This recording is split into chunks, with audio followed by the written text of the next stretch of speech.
안녕하십니까 여러분, 제간둥이 사이다 박준입니다. 자, 오늘은 헌법재판소에서 마은혁 헌법재판관 헌법재판 임명 관련해서 권한쟁의 심판 결과가 있습니다. 저 결과가 어떻게 나든지 간에 막 기각이다 각하가 된다면 탄핵 심판 영향이 없을 거고요. 인용이 된다고 하더라도 변론 갱신 이 부분 때문에 새롭게 이것을 잡을지 안 잡을지 그 부분도 좀 불분명한 상황인데 예상해 보건대 탄핵 심판은 그대로 그냥 진행이 되지 않을까 생각이 듭니다. 지켜보기로 하고요.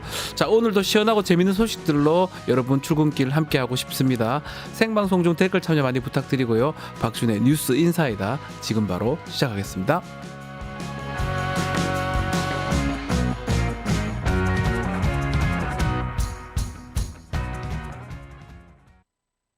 믿을 수 있다. 더 착한 보험. 우리 가족의 미래를 대비하는 보험. 여러분은 어떤 식으로 가입하셨나요?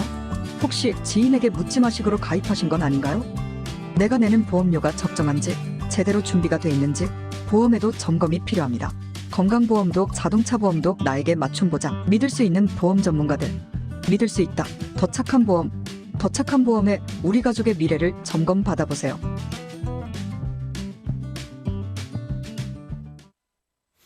바쁜 아침 오늘 꼭 알아야 할 뉴스 엄선해서 정리해 드리겠습니다. 듣기만 해도 이어 속 뉴스픽. 오늘도 뉴스토마토의 전윤주 기자 함께합니다. 안녕하십니까? 네, 안녕하세요. 자, 저희 뉴스토마토가 지난해 9월 5일 명태균 게이트 단독으로 이제 보도를 했었는데, 자, 관련 녹취들 계속 속속들이 나오고 있습니다. 네. 자, 이번에는 명태균 씨가 오세훈 서울시장 관련된 내용 공개가 됐는데, 일단은 해당 녹음 내용 듣고 이야기 이어가겠습니다.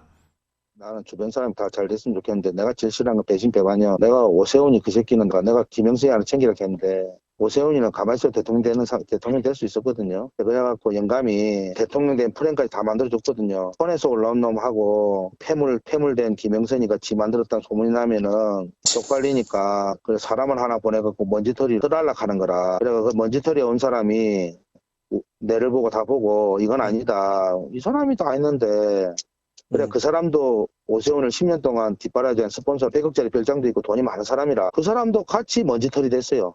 그리고 내가 윤석열이 처음 만났을 때 한 말이 뭐냐면 그 새끼는 배신 배반이 캠프 안에 확인해보고 있어. 매일 보고받고 있습니다. 대놓고 얘기하거든 서울 애들한테. 그래서 오세훈이 알아요. 그래서 나한테 전화 한 통 못하고 말도 못해. 왜냐하면 나한테 살려달라고 하고 김영선 형한테 고맙고 평생 은혜를 잊지 않도록 하고 형님 돈 정한다고 하고 진짜 사람 믿지 않는데 나는 명사장님 내 진짜 막 울면서 전화 오고 막 별짓 다 했거든. 나는 당신한테 부탁할 게 한 개도 없다. 김영선 하나만 챙겨주라. 그리고 그 여러 과정을 조은이가 다 봤어. 조은이 서초. 그 조은이는 내 광팬이 됐지.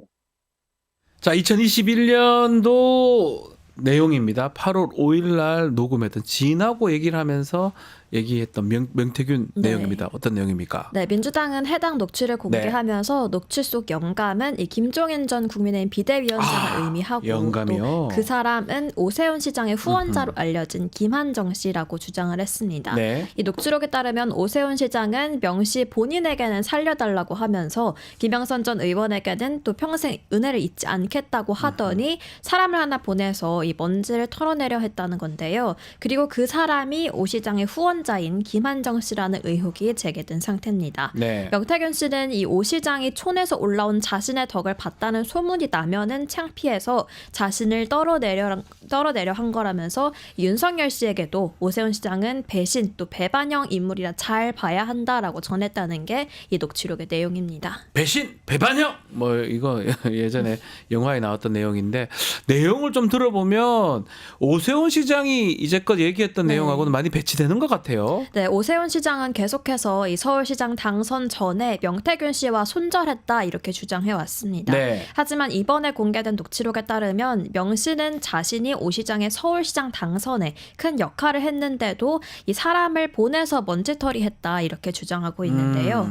명 씨의 허풍이라고 볼 수도 있겠지만 우선 오 시장의 주장과는 배치되는 내용입니다. 네. 또 오 시장은 김한정 씨에 대해서 오히려 이 명태균 씨가 김한정에게 각종 명목으로 의도적으로 돈을 뜯었다고 주장하고 있습니다. 음흠. 그리고 이 김 씨가 명 씨에게 송금한 것도 몰랐고 자신과 무관하다는 입장을 계속해서 유지해 왔는데요. 명 씨에 따르면 김 씨도 오 시장에 의해 먼지털이가 됐다는 겁니다. 네. 녹취록 속 명 씨는 오 시장이 시장이 되는데 많은 역할을 했지만 배신했다라는 취지로 보이는데요. 오 시장은 명 씨를 향해서 이 도움은커녕 회방만 났던 정치 장사꾼이다 이렇게 표현하고 있습니다. 자, 이거 관련해서 오세훈 시장 입장을 밝혔습니다. 어떤 내용입니까? 네, 오세훈 시장은 요즘 민주당이 명태균에 굉장히 많이 의존하고 있는 것 같다면서 민주당의 아버지가 이재명 대표가 아니라 오히려 명태균인 것 아니냐 이런 명태균이다? 생각이 든다 예. 이렇게 말을 했습니다. 오 시장은 서울시장 보궐선거 때 자신과 거래했다는 명 씨의 주장은 근거가 없다 이렇게 강조를 했는데요. 1월 말쯤에 거래하지 않겠다고 이 명 씨와의 관계를 냈는데 명 씨가 본인을 만났다고 주장하는 날짜는 주로 1월 20일부터 30일 사이에 분포하는 것으로 이 딱 끊어내기 전에 잠깐 만났던 것을 좀 부풀려서 말하고 있는 거다 이런 주장을 펼쳤습니다. 예. 그러면서 오세훈 시장은 당시에 비대위원장이셨던 김종인 어르신이 3자 대결에도 이긴다. 그러니까 단일화하지 말라고 일관되게 말씀하셨다. 그 미스터리가 요즘 풀렸다면서 자신이 아니라 이 김종인 전 비대위원장이 명 씨에 휘둘린 거다 이런 주장을 펼쳤습니다. 자, 이런 가운데 서울중앙지검이 어제 처음으로 강제 수사에 돌입했습니다. 자, 일단은 그 후원자 김한정에 대한 압수수색을 했네요. 네, 검찰은 어제 이 오세훈 시장의 후원자였던 김한정 씨 자택과 사무실 등 4곳에 대한 압수수색에 착수했습니다. 네. 김 씨는 지난 2021년 서울시장 보궐선거 당시에 오세훈 후보 여론조사 비용 3,300만 원을 강혜경 씨 개인 계좌를 보내서 대신 납부했다라는 의혹을 받고 있는데요. 이 미래한국연구소는 오 시장을 위해서 비공표 여론조사를 13차례 실시했습니다. 이 명 씨 지시로 오 시장에게 유리한 설문안을 짰고 또 오 시장 측에 원본 데이터도 제공했다는 게 강혜경 씨 측의 주장입니다. 그렇죠. 오 시장 측은 이 모든 의혹에 대해서 사실 무근이다 이렇게 강력하게 부인하고 있는 상황인데요. 게다가 지금이라도 최대한 수사의 속도를 내서 결과를 내놓아야 할 것이라면서 수사의 자신감을 드러내기도 했습니다. 또 어제 SBS 단독 보도에 따르면 네. 이 김 씨는 취재진에게 자신이 윤석열과 이준석 의원의 여론조사 비용도 대신 아하, 납부했다. 윤석열, 이준석도 했다. 네, 이렇게 대신 납부했다라고 주장을 했는데요. 김 씨는 자신은 오 시장 등 여권 정치인들의 여론조사 비용을 대주면서 명 씨를 도와준 것일 뿐이라면서 김종인 비대위원장 보고용이었다 이렇게 설명을 했습니다. 네. 이준석 의원은 이 김한정 씨와 친분이 없다라고 했고 윤석열 씨 측도 전혀 들어본 바 없는 일이다라고 해명을 내놨는데요. 이 첫발을 뗀 서울중앙지검의 강제 수사가 윗선 어디까지 향할 수 있을지 계속해서 지켜봐야 될 것 같습니다. 자, 모든 게 이 디지털 증거 앞에서는 고개를 들 수가 없습니다. 녹음, 사진, 특히 녹음. 그 녹음을 했다고 하지 않는 이상은 뭐 그런 녹음이 있었고 지인하고 하든 누가 하든 정황적으로 인정될 가능성이 높겠죠. 앞만 보이네도 녹취록이 증거들로 드러나고 있는 상황입니다. 윤석열 얘기도 좀 해보면요. 윤석열이 그간 김영선 공천 개입 관련해서 공관위원장이 누군지도 몰랐다라고 했는데 네. 알았던 것 같아요. 윤상현이 상현이. 네, 앞서 이제 윤석열 씨의 취임식 전날이자 국민의힘 보궐선거 공천 발표 전날이던 2022년 5월 9일 통화가 공개가 됐는데요. 그간 통화 내용이 일부만 공개가 됐었는데 그 전체 분량이 공개가 됐습니다. 공개된 내용 일부 내용 직접 듣고 오시겠습니다. 예, 명철입니다. 공관위에서 나한테 들고 왔길래. 예. 내가 김영선이 경선 때부터 열심히 뛰었으니까 그거는 김영선이 좀 해줘라 그랬는데. 예. 뭐 이렇게 말이 많네. 당에서 중진들이 제발 이거는 좀 자기들한테 맡겨달라고. 대통령이 원래 하여튼 좀 부탁드리겠습니다. 하여튼 내가 말은 내가 좀 세게 했는데 네. 이게 누가 권한이 딱 누구한테 있는 그런 것도 아니고 내가 하여튼 처음에 딱 들고 왔을 때부터 야 여기는 김영선 해줘라 이랬다고. 대통령 고맙습니다. 그리고 내가 하여튼 상현이한테 내가 한 번 더 얘기를 할게. 걔가 공관위원장이니까. 제가 진짜 평생 은혜 잊지 않겠습니다, 대통령. 그래. 오케이. 예, 건강하시고 하여튼 내일 취임식에 꼭 가겠습니다. 고맙습니다. 그래. 예. 이 녹음도 5월 9일 당일입니다. 네, 맞습니다. 그날. 지난 2024년 10월 30일에 네. 민주당이 통화 일부를 공개하고 나서 이거에 대한 논란이 커지자 윤석열 씨는 대국민 담화를 통해서 누구에게 공천을 주라고 얘기한 적도 없다라면서 공천개입 의혹을 전면 부인했었습니다. 그러면서 보궐선거 공천관리위원장이 정진석 비서실장인 줄 참네. 알고 있었다라면서 상인이한테 예. 네, 당시 국민의힘 공관위원장이 윤상현 의원인지도 몰랐었다 이렇게 덧붙였었는데요. 거짓말 밥 먹듯이요. 해당 녹취록을 통해서 윤 씨가 이 대국민 담화에서 했던 말도 전부 뻔뻔한 거짓말이었다는 게 드러났습니다. 이 방금 들으신 녹취 뒤쪽에 윤석열 씨는 상현이한테 내가 한 번 더 얘기할게. 걔가 공관위원장이니까라는 부분이 나오죠. 네. 네, 윤석열 씨 해명과 달리 이미 윤상현 의원이 공관위원장이었음을 충분히 알고 있었던 겁니다. 또 당시 대통령실은 이 윤 씨와 명태균 씨의 해당 통화를 수많은 축하 전화 중 하나였다 이렇게 해명을 했었는데요. 축하 전화라고 하기에는 너무 많은 말들이 오갔고 그간 윤 씨와의 주장과도 너무나도 다른 내용입니다. 또 지금 생각해보면 해당 변명을 내놨던 네. 11월이면 이미 비상계엄을 충분히 모의하고 있었던 상황으로 추정이 되는데요. 국민 앞에서는 고개 숙여 사과하면서 뒤에서는 계엄을 모의하고 있었던 겁니다. 그렇죠. 결국은 다 알고 있으면서 거짓말로 해명하면서 조금만 지나가면 비상계엄을 통해서 내가 나라를 잡을 수 있으니까 그때 다 잡아넣으면 되겠다. 네. 이런 생각을 한 것으로 계엄을 모의하고 있었던 걸로 보이는 상황이고 그러니까 국민 앞에 어떤 뭐 딴소리를 하더라도 큰 상관이 없다라고 했던 걸로 추정이 되는 거예요. 계속 하는 얘기지만 이 디지털 증거 녹취 앞에서는 뭐 장사가 없습니다. 거짓말들이 하나하나 다 드러나게 되는 거죠. 자, 또 다른 녹취 얘기 좀 해보겠습니다. 김건희의 육성이 추가로 공개가 됐는데요. 내용이 좀 놀랍습니다. 조선일보를 목숨을 걸고 폐간시키겠다 이 내용인데 일단은 시점이 좀 의심쩍어요. 네, 자세한 이야기 전에 네. 해당 녹취 부분 먼저 듣고 이야기 계속해서 이어가겠습니다.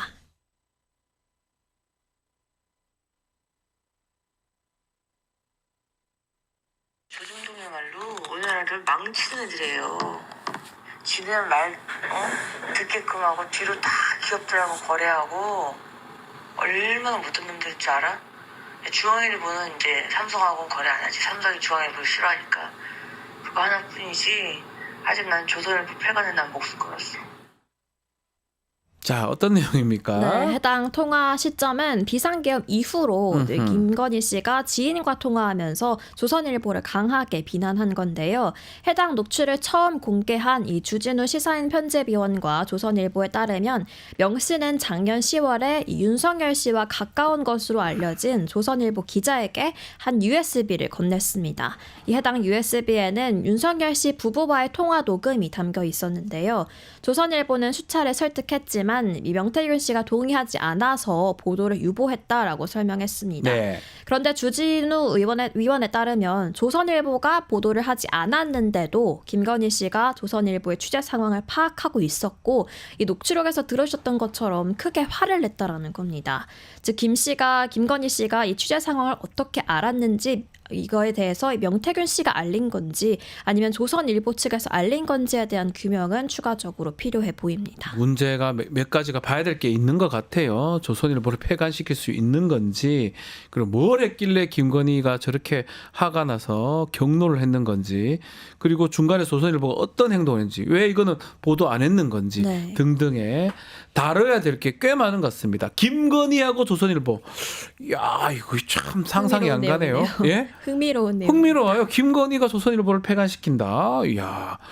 녹취 앞에 장사 없습니다. 네, 그 얘기가 또 떠오릅니다. 자, 이런 가운데 야권 오늘 본회의가 열리는데요. 명태균 특검법 법사위 통과했죠. 처리하겠다고요? 네, 명태균 특검은 어제 법사위를 통과해서 오늘 열릴 본회의에서 처리될 예정입니다. 당초 명태균 특검법은 지난주인 20일 본회의에서 처리될 예정이었는데요. 야권이 일주일 늦춘 배경에는 이 법안 공포 시한을 대통령 탄핵 선고 예상 시점 뒤로 미뤄서 최상목 대통령 권한대행의 거부권 행사를 좀 무력화하기 위한 계산이었다. 않았다라는 해석이 나오고 있습니다. 윤석열 씨에 대해서 파면 결정이 날 경우에는 이 권한을 대행할 대통령이 없어서 거부권을 행사하기는 쉽지 않을 거라는 해석인데요. 설령 거부권 행사로 재표결이 이뤄지더라도 국민의힘 내부 경선에서 이전과 달리 좀 이탈표 발생 가능성이 높다는 게 현재 상황의 중론입니다. 네, 이 특검법이 왜 이래 필요하냐면 결국은 검찰이 제대로 안 하는 부분들이 너무 많은 것 같습니다. 네. 수사기관으로서 특히 김성훈의 지금 구속영장 3번 정도 지금 기각을 하고 발열했던 상황이거든요. 뭐 그렇기 때문에 검찰이 왜 자꾸 저걸 기각하느냐, 뭐 이유를 납득하기 어렵습니다. 결국은 뭐 비아폰이라든지 검찰도 연관성이 있는 게 아니냐, 제대로 된 조사가 가능하냐. 마찬가지로 명태균 사건도 창원지검에서 넉 달 갖고 있다가 모든 상황 알고 있었어요. 어쩌면 계엄 내란도 막을 수 있는 상황을 창원지검 어떤 책임 부분이 있다고 저는 보이는데 결국은 그냥 중앙지검으로 보내버린 상황, 이런 것들도 제대로 조사가 안 되니까 특검이 필요한 거 아니냐 생각이 드는데 최상목 대행이나 국민의힘에서 막고 있긴 한데요. 저는 특검 그냥 뭐 이따가 다음 정권의 특검이 될 수도 있을 것 같아요. 검찰이 제대로 안 하면 특검이 많아질 수도 있을 것 같고요. 또 윤석열 탄핵이 만약에 된다고 하면 그때는 재표결 시에 국민의힘이 분열이 될 수 있기 때문에 그까지 예상한다면 그냥 특검을 받는 게 오히려 네. 낫지 않나 이 생각도 듭니다. 최상목 대행이요. 본인도 뭐 좀 연관성이 자꾸 있어서 그런지 다 의심받을 거고 다 문제가 될 가능성이 높다. 이 말씀까지 드리겠습니다. 자, 오늘 뉴스픽 여기서 마무리하겠습니다. 전윤주 기자 감사합니다. 네, 고맙습니다. 저는 잠시 후에 용가라 사대로 돌아오겠습니다. 조금만 기다려 주십시오.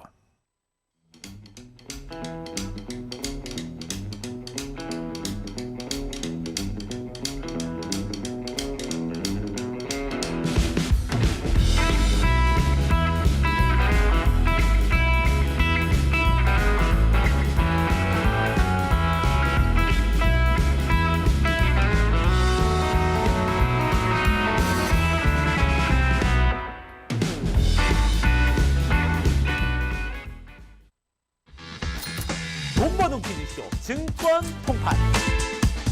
너도 받고 나도 받는 친구 초대 무제한 적립 이벤트. 초대 횟수 무제한, 보상도 무제한.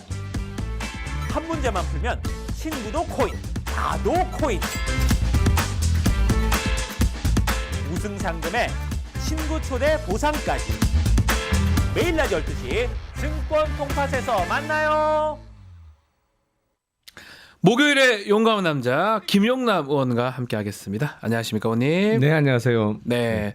자, 윤석열 탄핵 심판 최종 변론 최후 진술 아마 그제 봤을 것 같은데 어떻게 예상한 대로 얘기를 한 것 같아요. 예, 정말 예상대로였어요. 예, 그대로. 그리고 얼마 정도 할 것 같냐, 뭐 네. 이런 질문도 받은 적이 있거든요. 네, 그래서 저 방송에서 봤습니다. 예, 예. 그래서 1시간 조금 넘게 하지 않을까요? 그랬어요. 거의 다 그랬더니 맞췄어요.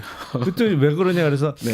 제가 보기엔 이 앉아서 뭐 밥 먹으면서 사담을 하는 거는 얼마든지 오래 할 수 있지만 네. 공식적으로 서서 하는 것은 내가 보기엔 1시간 좀 넘어서 하는 거는 조금 무리가 있을 거다. 그리고 처음에 춘천 검사장인가 네. 뭐 안중근 의사가 1시간 반 했는데 왜 제한하냐 그랬잖아요. 예, 그래서 이영림 검사장. 예. 그 주장대로 하면 뭐 2시간을 하든 3시간을 하든 다 허용을 해줘야 되는데 실제로 무제한 허용해 주겠다고 했어요. 헌재에서. 네. 예. 그럼에도 불구하고 1시간 조금 남짓 넘게 하고는 더 이상은 못할 거다. 왜냐하면 그 정도 체력이 안 되거든요. 체력도 안 되고 이게 사실 좀 전에 그 술 먹는 자리에서 앉아서 그냥 하는 거하고 직접 이렇게 혼자서 하는 거하고는 언변의 부분도 있는 거거든요. 그렇죠. 혼자서 싹 연설 위주로 하는 거기 때문에 아마 그런 것 때문에 67분에서 마무리가 된 것 같습니다. 그러니까요. 그리고 내용도 거의 예상대로 네. 나왔어요. 네. 그래서 방송을 보는데 우리 김용남 의원님 요즘 인기가 좋으십니다. 항상 예측 잘하셔서 거의 다 맞추시기도 하고 시간도 거의 다 맞고 내용도 뭐 거의 맞아. 저는 신기는 전혀 없습니다. 예. 아주 합리적인 분석을 하시는 게 아닌가 생각이 드는데 개헌 얘기를 했어요. 개헌 얘기. 예. 개헌 얘기를 한 거는 의도가 뭘까요? 윤석열. 지금 뭐 파면당하게 생겼으니까요. 네. 막 던지는 거죠. 사실은 개헌에 대한 진짜 의지가 있었다고 하면 직무정지 당하기 전에 그 무렵에 예, 개헌하기 전에 개헌을 하지 말고 예. 개헌을 하겠다. 제안했어야죠. 사실은 우리나라 개헌 과정은 국회에서 하는 경우에는 일단 발의하는데도 과반수 이상의 찬성이 필요합니다만 네. 대통령은 혼자 결심하면 개헌 발의할 할 수 수 있는 있어요. 거잖아요. 그러니까 예. 4년 중임제 내지는 권력구조 개편과 관련해서 개헌의 제안을 던졌다면 사실은 대통령이 전국 주도권을 쥐고 갈 수 있습니다. 그렇잖아요. 이제 네. 그때부터는 개헌 이슈로 모든 게 덮이면서 그리고 대통령이 제안하는 개헌 내용이 어떻게 될 거냐, 뭐 온통 관심사가 그쪽으로 쏠릴 수밖에 없잖아요. 그렇죠, 그렇죠. 그래서 뭐 예를 들어서 스스로 내가 내 임기의 일부를 단축하면서 개헌 제안을 하겠다 그러면 진정성도 느껴지고 뭐 그렇게 흘러갈 수 있었는데 죄송합니다. 끝까지 욕심부리고 임기 다 채우고 그 임기 내에도 자기 욕심대로 하고 싶은 대로 다 하려고 네. 국회를 무력화시키기 위해서 개엄을 한 거잖아요. 개헌이 아니고 개엄을 한 거죠. 개엄을 했다가 이제 파면당하게 생기니까 갑자기 개헌 제안을 하는 건데 일단 진정성이 너무 없고요. 네. 그리고 뭐 지금은 직무 정지 상태입니다만 뭐 예를 들어서 한 2주 있으면 파면 당할 사람이 개헌 제안을 하는 걸 누가 귀에 담겠어요. 대통령실이 74일 만에 브리핑을 했습니다. 이게 아마 복귀가 가능하다고 보고 하는 건지는 알 수 없는데 이렇게 브리핑을 하는 게 이게 적절합니까? 야당에서 비판하던데요. 대통령실도 보면 참 개념 없어요. 개념이 없다. 네. 지금 직무 정지된 상태잖아요. 그러니까요. 그러니까 윤석열의 어떠한 행동에 대해서는 대통령실이 왈가왈부 내지는 보조를 하거나 보좌를 하면 안 되는 거란 말이에요. 지금은 직무대행한테 대통령실이 짜여져야 되는 거 아닌가요? 그래서 지금은 최상목 대행이 뭘 하는 거에 그거에 보좌 기능을 해야 되는 거지. 네. 뜬금없이 이제 파면당하기 일보 직전이고 더군다나 지금은 직무 정지되어 있는 상태인데 거기서 나온 얘기에 대해서 대통령실에서 어떠한 반응을 내거나 하는 거는 대단히 부적절할 뿐만 아니라 이거는 위법 같은데요. 위법적 요소가 있어 네. 보이죠. 업무가 정지가 돼 있어요. 탄핵될 때까지 결정이 뭐 기각되든 인용이 되든. 근데 거기 지금 얘기를 한다? 뭐가 맞지 않아 보이긴 한데요. 진짜 보면 구성 자체의 네. 문제 때문에 그런지 모르겠습니다만 진짜 개념 없어요. 개념이 없다.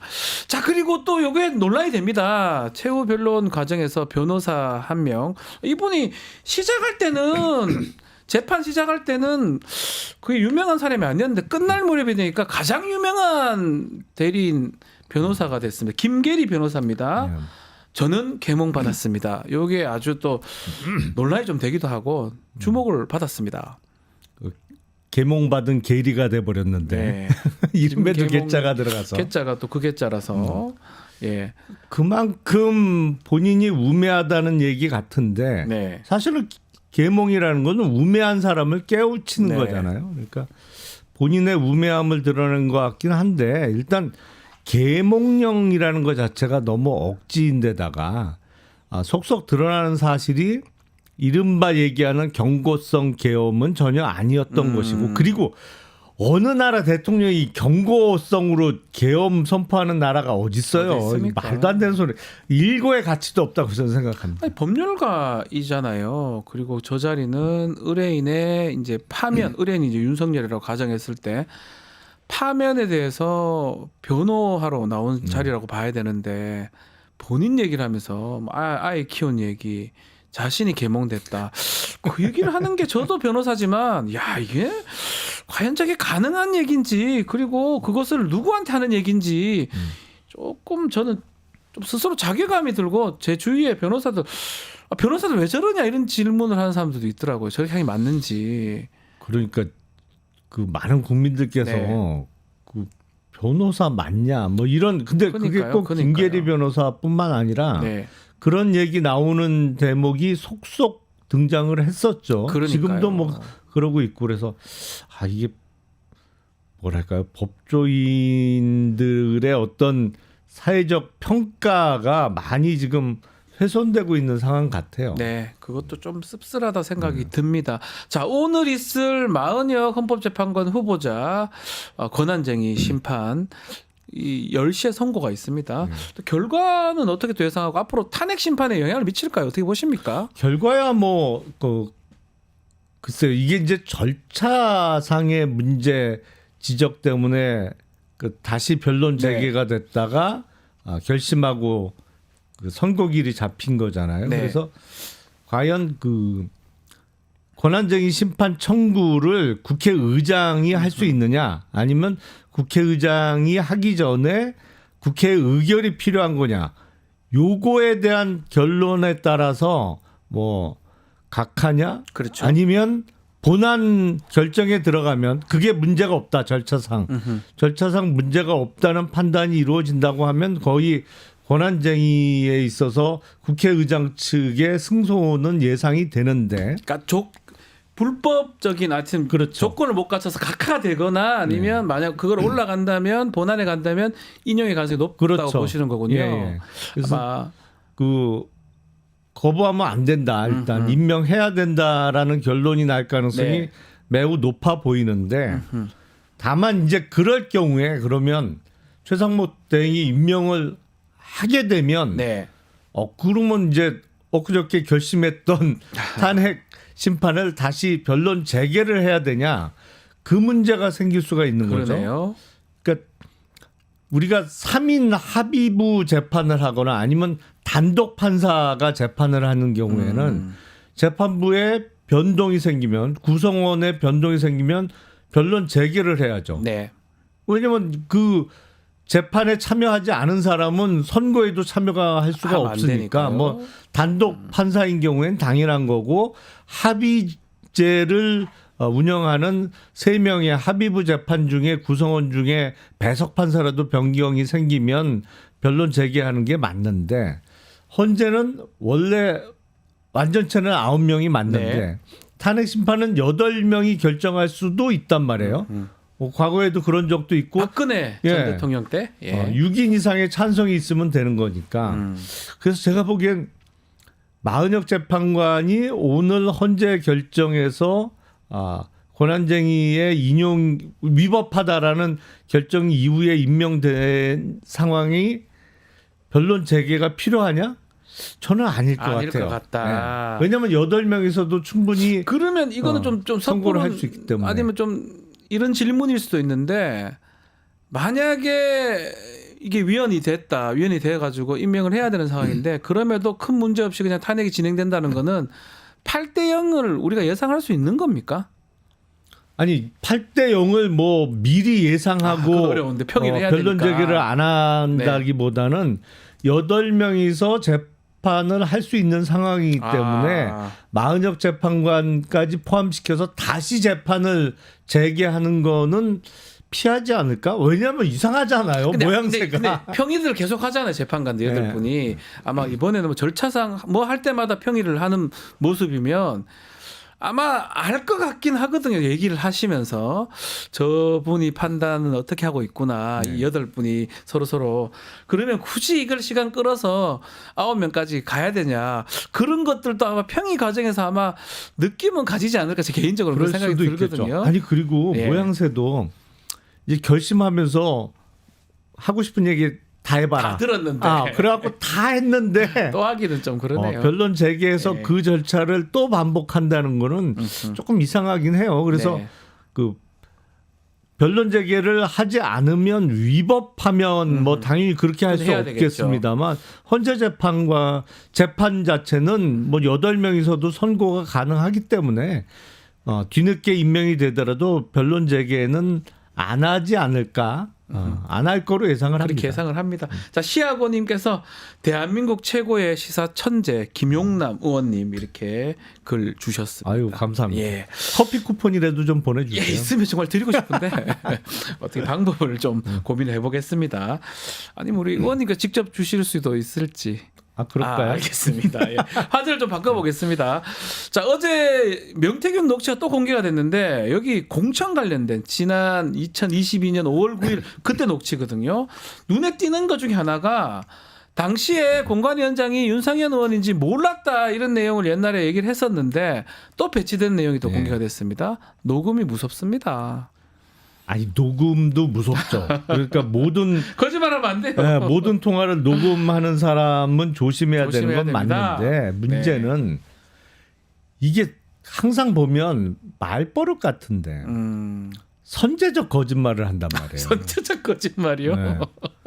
나는 그때 공관위원장이 정진석인 줄 알았다. 뭐 예, 이런 예. 아니 그것도 공개된 장소에서 그러니까요. 대국민 거짓말을 한단 말이죠. 예. 근데 그런 게 한두 번이 아니에요. 거의 보면. 뭐 많아요. 너무 많아요. 네. 생각보다. 그러니까 일단 그거로도 대통령의 자격은 없어 보이죠. 말 하나 할 때마다 딴 게 있을 거라고 생각하고 조심스럽게 국민 앞에서 얘기를 하는 게 일반적인데 그냥 막 던져버리거든요. 이거는 본인도 알 거 아니에요. 없을 거라고 알죠. 생각하고 던진 거잖아요. 근데 안 들킬 거라고 그러니까요. 생각하고 거짓말을 하는 건데 이렇게 들킨단 말이에요. 근데 들켜요. 그러니까 말하는 거 가만 보면 거꾸로 생각해야 되는 경우가 예. 많이 있어요. 예. 그 아마 한동훈 전 대표 책에도 그 내용이 나온다는데 12월 4일 날 네, 계엄 계엄 그 이후. 다음 날 만났더니 야 정치인 체포를 내가 지시했으면 방첩사를 동원했을 텐데 이번에 방첩사 동원 안 됐잖아. 근데 나중에 보니까 방첩사가 핵심이었잖아요. 동원 그때 됐잖아요. 또 한동훈 대표 전 대표 얘기로는 방첩사가 갑자기 왜 나올까 이렇게 의아했다라는 거잖아요. 네, 묻지도 않는데 왜 방첩사 예. 얘기를 할까 그랬잖아요. 그러니까 그게 바로 선제적 거짓말이거든요. 정말 진짜. 그러니까 하는 얘기가 가만 들어보면 예를 들어서 지금 이번 계엄은 네. 와이프도 모르게 나 혼자 한 거야 이 얘기를 했었잖아요. 네. 그것도 참. 그거 거꾸로 들어야 되는 거 아닌가? 라는 생각이 들어요. 보면 항상 그게 버릇이에요, 버릇. 그것도 맥락상으로 보면 굳이 할 필요가 없는 얘기를 미리 누가 묻지도 않았어요. 계엄 선포를 영부인과 상의했냐고 누가 물어봐요, 묻지도 그거를. 않았어요. 갑자기 하는 거 봤을 때는 선제적으로 거짓말하는 사람이다. 네. 이렇게 아니 뭐 경험적으로 계속 보이니까 충분히 그렇게 예상이 가능합니다. 그러니까 뭐 이렇게 나오면 화면에 나오면 이 댓글에 네. 이른바 뭐 입 벌고 이런 게 계속 뭐 뜨잖아요. 나쁘게 뭐 이게 네. 속어 같은 얘기긴 하지만 계속 그게 반복이 되니까. 아니, 그러니까 여러 번 확인이 됐죠. 근데 정치인 저는 뭐 이 정치 이제 활동도 하시고 계시니까 정치인들이 제가 알기로는 그렇게 거짓말을 못 하거든요. 뭐 사적으로는 몰라도 국민 앞에서 하는 거는 사실은 벌거벗고 나오는 거잖아요. 약간 네. 되게 두려워서 되게 조심스러운데 그냥 막 던지는 것 같아요. 그냥 입만 띄면 그냥. 아니 뭐 정치인에 대한 그 국민의 신뢰도는 매우 낮기 때문에 정치인들은 거짓말 잘 안 한다고 생각하시는 분들은 매우 적을 거라고 생각을 하는데 예. 거짓말 많이 하죠, 실제로. 뭐 할 수도 많이 있는데. 하는데 할 수도 있는데 이렇게 금방 들통날 거짓말은 안 해야 안 되는 하죠. 거고 더군다나 대통령직이나 되면 그건 정말 하지 말아야죠. 또 그 자리가 어느 자리입니까?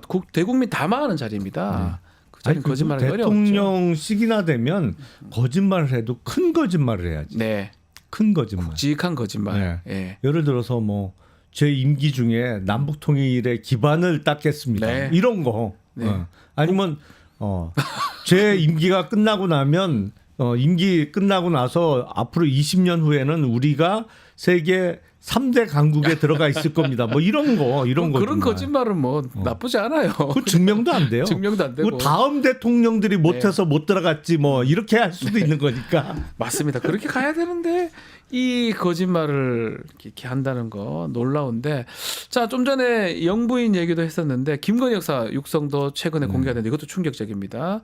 조선일보 폐간에 내 목숨을 걸겠다 이 내용입니다. 아니 근데 이게 시점도 그렇고요. 이런 내용이 좀 뭔가 확 와닿지는 않거든요. 김건희 조선일보 이게 이렇게 어떻게 해석해야 됩니까 이거는?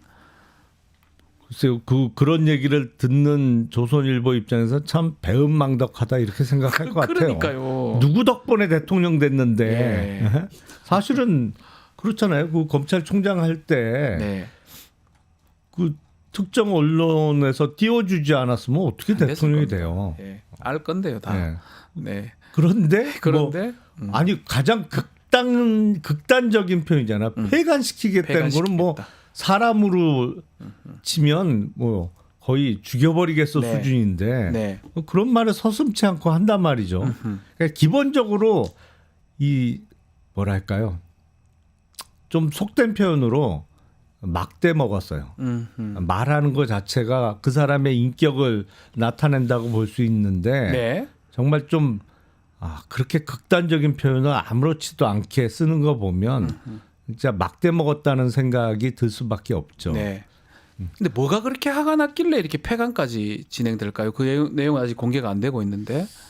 그게 일부 이제 그 아무리 우호적이라고는 합니다만 언론에서 무조건 다 잘한다고 칭송할 수는 그렇죠, 없잖아요. 그렇죠.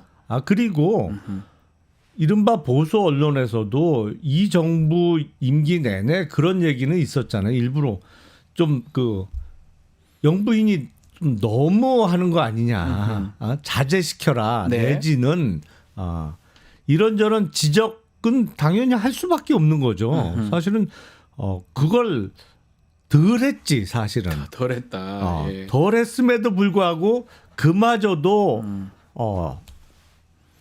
나를 끝까지 디펜스하고 오히려 나를 칭송을 해야지 나한테 시비 걸어? 뭐 이건 못 참지 뭐 이건데 폐간시켜버리겠다. 보면 진짜 개념 없어요. 개념이 없다. 조선일보가 하여튼 또 무슨 좀 책임 묻겠다라고 하고 있긴 한데 아마 조선일보가 그런데 이거를 알았으면 어쨌든 보도를 했었어야 되는 거 아닌가요 또? 그러니까 그거는 저는 약간 뭐 얘기는 명태균이 예. 막아서 못했다고 하긴 합니다. 근데 여태까지 그렇게 했나요? 저는 취재원 그렇게 지켰나 이거는 아니 그러니까 의문스러운데요.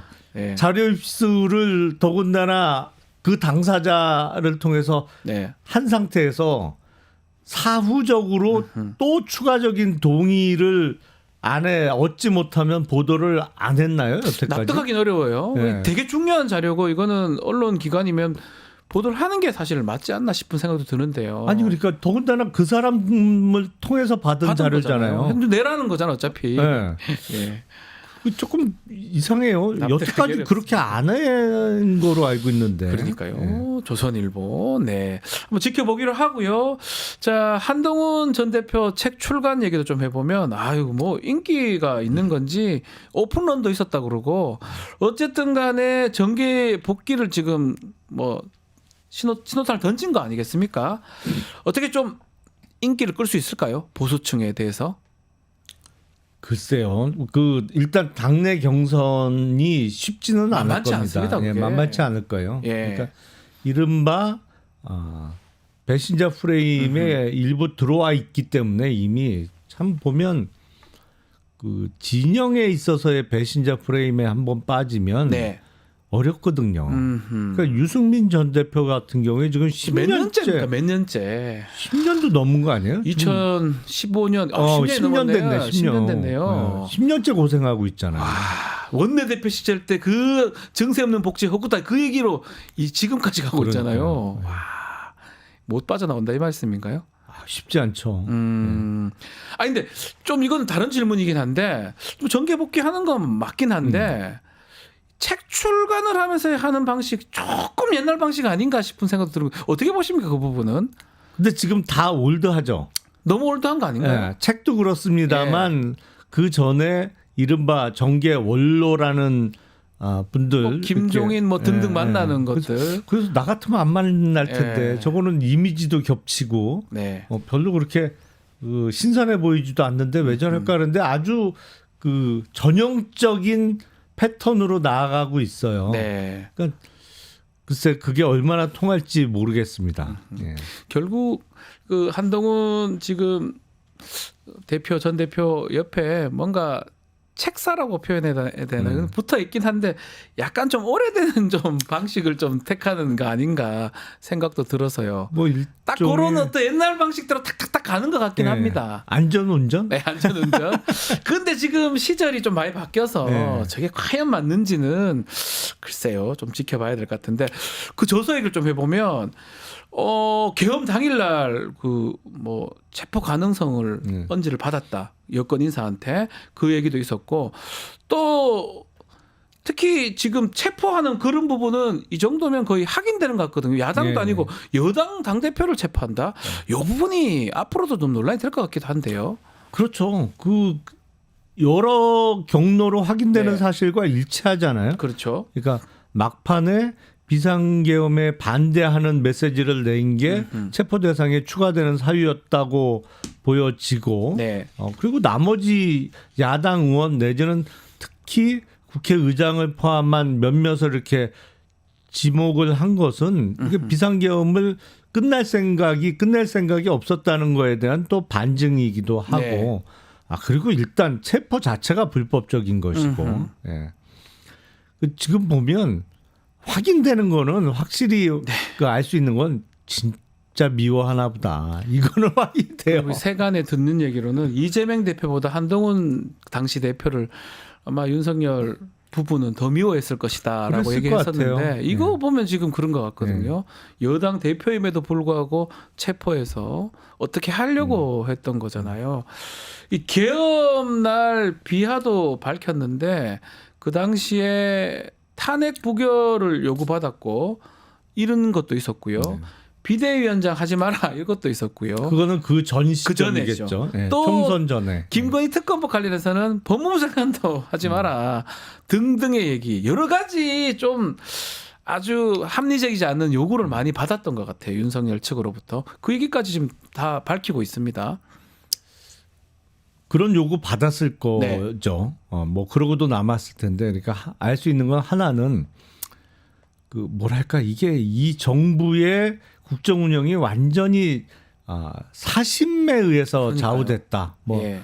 영부인을 지키기 위해서는 뭐든지 한다. 그리고 총선에서 공천을 갖고 자기 마음대로 이른바 공천 장사를 하려고 했다. 뭐 이런 것도 확인되는 것이고, 두 번째 확인되는 것은 뭐죠?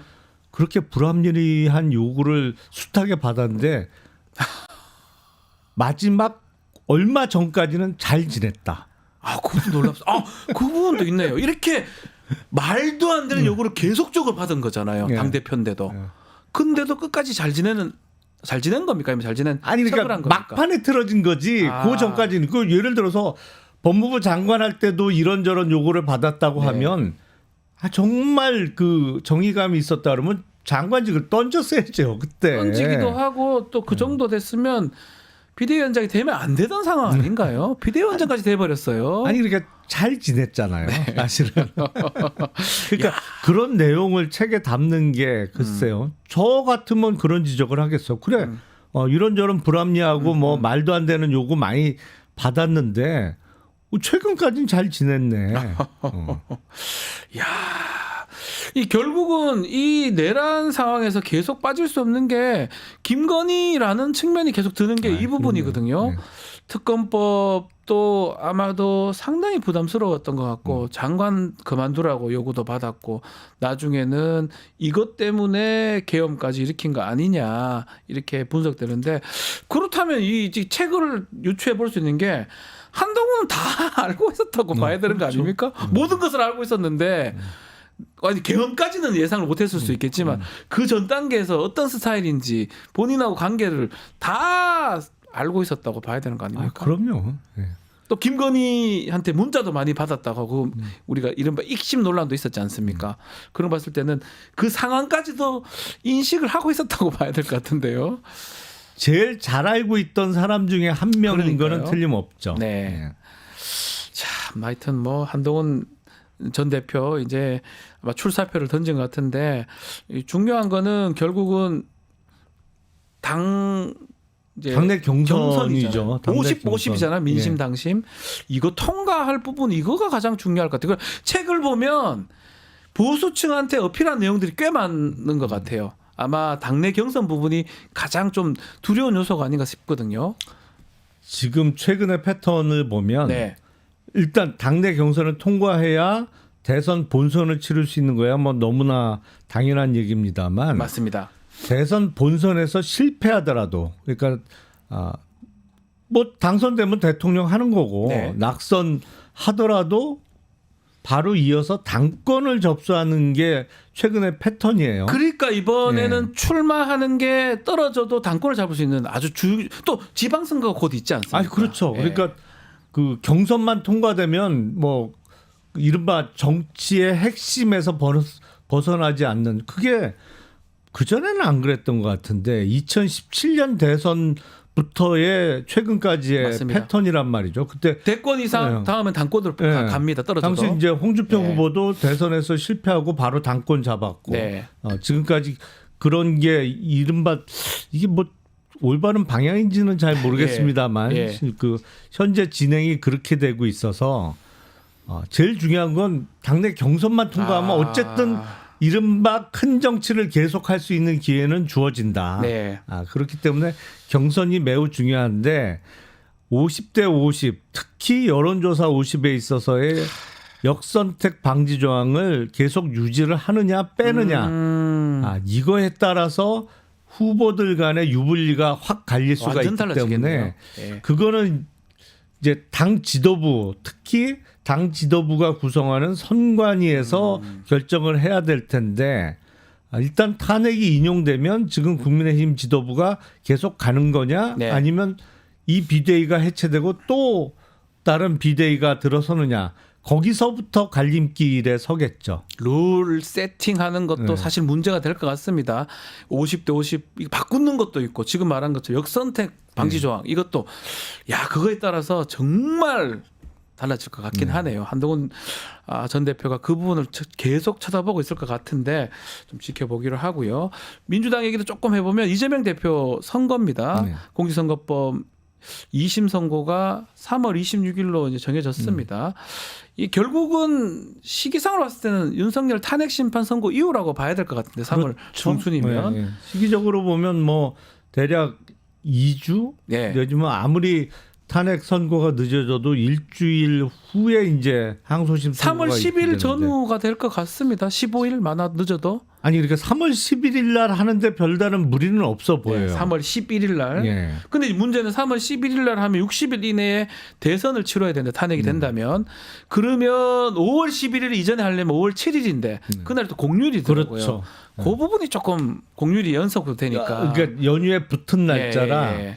그 선거일 잡기가 만만치는 않을 것 같아요. 토일 월화수를 딱 연휴로 잡으면 안 되지 않습니까? 투표율이 좀 많이 떨어지겠죠. 많이 떨어지지 않을까요? 예, 그것도 아마 선관위에서 그걸 정해야 되는데 그런 것까지 다 고려를 하겠죠. 그러면 4월 30일 날 해야 되는 상황이 되는 거고.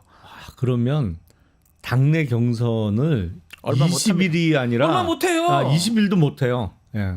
당내 경선을 룰을 바꾸고 하지도 못해요. 네. 바로 해야 됩니다. 그러니까 거의 탄핵 인용되고 한 보름 만에 끝내야 돼요. 경선 당내 15일, 경선을. 대선 한 달로 네. 바로 대선이 되는 거잖아요. 이재명 대표 대법원 선거는 그 전에 날 수 있는 겁니까? 시기적으로는 어렵죠. 일단 결과가 어떻게 되냐면 항소심 선고가 있고 나면 이게 그 고등법원에서 대법원에 기록을 보내야 되잖아요. 그렇죠. 뭐 어느 한쪽은 상고를 할 거고 아니면 뭐 둘 다 양측 다 할 수도 있습니다만 상고가 이루어지면 고등법원에서 기록을 대법원에 보낸단 말이에요. 가야 되고요. 그러면 대법원에서 우리가 이렇게 소송 기록을 받았다라는 접수 통지를 당사자들한테 보내야 되잖아요. 그것도 안 받는다고 뭐 며칠 끌기도 하잖아요. 그러니까 접수 그게 통지를. 바로 수령이 되면 예. 뭐 진행이 되겠습니다만 근데 소송 기록 접수 통지를 보내서 그게 수령이 돼도 네. 그 날로부터 20일 이내에 상고 이유서를 맞습니다. 제출하도록 되어 있단 상고장 말이죠. 제출 후 20일 이후잖아요. 소송 기록 접수 통지일 이후에 20일 이내에 상고 이유서를 제출하도록 되어 있기 때문에 시기적으로는 조금 그렇죠. 이래 봐도 저래 봐도 본선 전에 대법원 선고가 있기는 조금 불가능해 어려워 보여요. 보입니다. 한 달 안에 그게 이루어질 수 없기 때문에 늦어도 5월 10일 10며칠인데 저기 지금 3, 40일 안에 모든 게 해결될 수 없는 구조지 않습니까? 근데 그 보니까 네. 공교롭게 일이 이렇게 되는데 그 이른바 지금도 탄핵 반대 집회를 하는 입장에서는 네. 예를 들어서 3월 11일 날 탄핵 선고를 하면 결심 이후에 2주 후에 선고가 되는 거잖아요. 네. 그러니까 그런 주장이 가능할 것 같아요. 대통령 파면 같이 중요한 일도 결심일로부터 2주 후에 선고하면서 항소심 선고를 왜 결심일로부터 4주 한 달. 후에 한 달 후에 한 달 후에 이렇게 늦게 선고하느냐. 이게 보면 아니 그건 전혀 의도하지 않은 건데 네.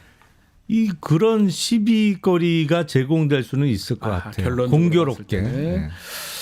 마지막으로 뭐 이것도 논란이 되는 것 같은데 만약에 이제 이재명 대표가 대통령이 된다면 이 공직선거법 대법원 사건 뭐 만약에 유죄가 됐어 과정했을 때 대법원 사건은 형사상 소추 예외 사유가 되는 겁니까? 그 소추 안에 재판이 포함되냐 안 되냐 이 논란이 되는 것 같은데요. 그건 철저하게 해석의 문제죠. 저는 이거는 없다고 보거든. 사례는 없지 않습니까? 아니 그리고 우리 헌법 법률 어디에도 이런 없습니다. 규정은 없으니까요. 소추를 어떻게 해석하느냐 소추. 예. 헌법상에는 이제 불소추 특권이 규정되어 네. 있는 거고 그거는 그야말로 형사상의 소추 기소를 당하지 않을 특권. 물론 그것도 내란과 외환의 경우에는 네. 기소할 수 있고 지금 그렇게 진행이 되고 있는 구속됐죠. 상황입니다만 네. 그러면 이미 기소된 경우에 재판을 어떻게 할 그 거냐. 부분이잖아요. 이거는 순수하게 해석의 영역에 남아 있단 말이에요. 네. 근데 제가 그냥 법조인으로서의 저의 견해는 재판은 정지되는 게 맞다. 사실심 재판의 경우에 정지되는 게 맞다고 해석이 하는 게 맞아 보여. 대법원은 법률심이잖아요.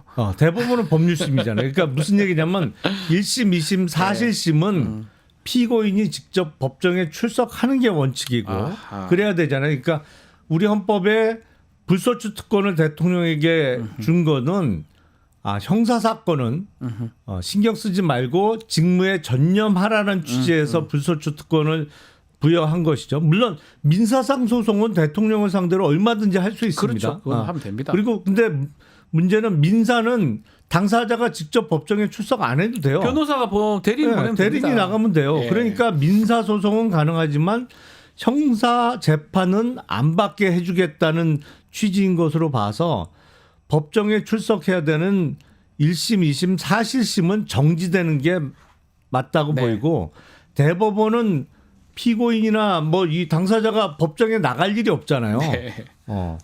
기록 검토하고 법률 문제만 그 판단하는 법률심이기 때문에 그렇기 때문에 법률심은 정지가 안 된다고 해석이 가능할 것 같은데 제가 만약에 이재명 대표 측의 선거 캠프에 참모라면 네. 이런 주장을 하면서 그거를 선거에 활용하겠어요. 활용하실 것이다. 예. 오히려 그게 선거의 이점이 도움이 될 겁니다. 예. 알겠습니다. 자, 오늘 말씀은 여기까지 듣겠습니다. 김용남 의원과 함께했습니다. 감사합니다. 네, 고맙습니다.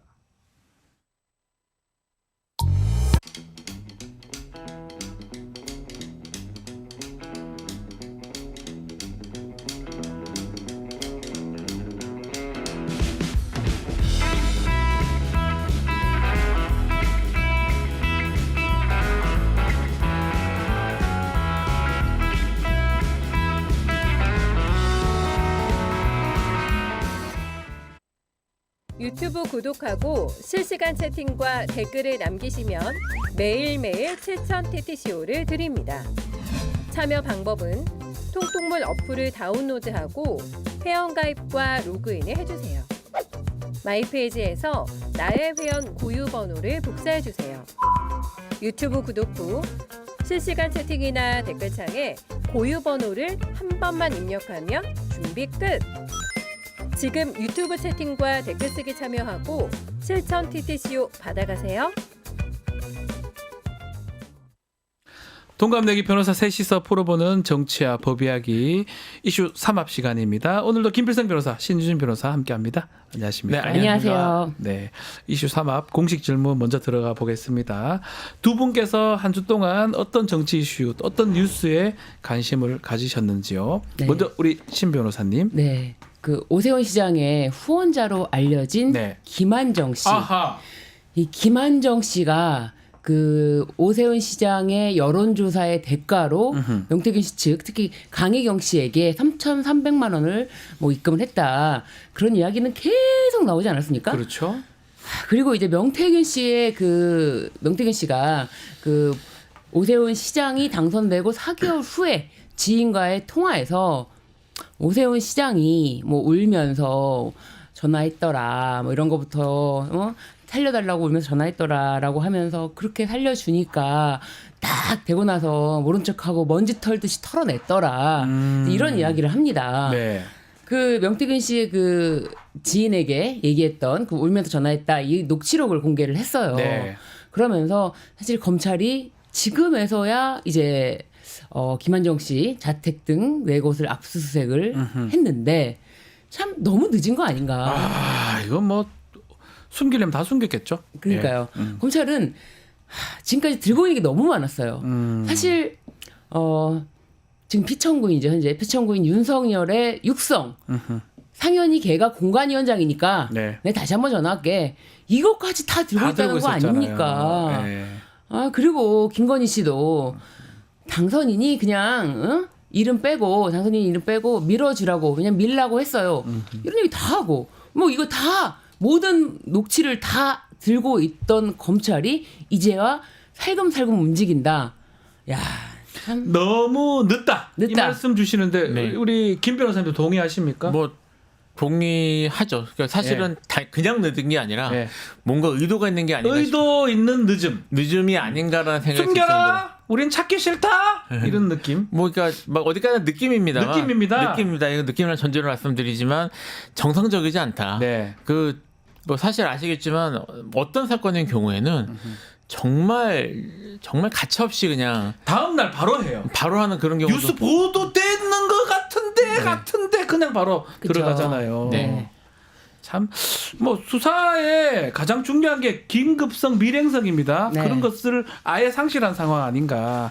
아주 늦어졌고 그렇죠. 다 알게 하는 거. 그렇죠.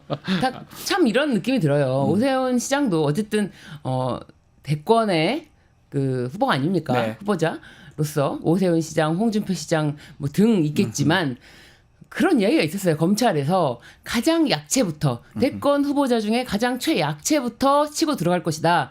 이런 이야기가 있었는데 오세훈 시장을 검찰에서는 최약체로 봤구나. 네. 좀 한동훈 전 대표의 책 출간에 발을 맞춘 게 아닌가. 아, 그렇게 보인다. 한동훈. 하나씩 털어주는 게 아닌가 그런 생각이 듭니다. 네, 그렇게 해석할 수 있을 것 같습니다. 자, 김필성 변호사님이 주목한 뉴스 어떤 것이 있을까요? 그 뭐 얼마 전에 그 서부지법 뭐 이제 사태도 있었습니다만 계속 이런 선동들이 수위가 점점 높아지고 있습니다. 선동. 네, 선동이라고 해요. 이게 지금 저 한강을 피로 헌재를 가루로. 네, 저런 선동을 하신 분이 무섭어요.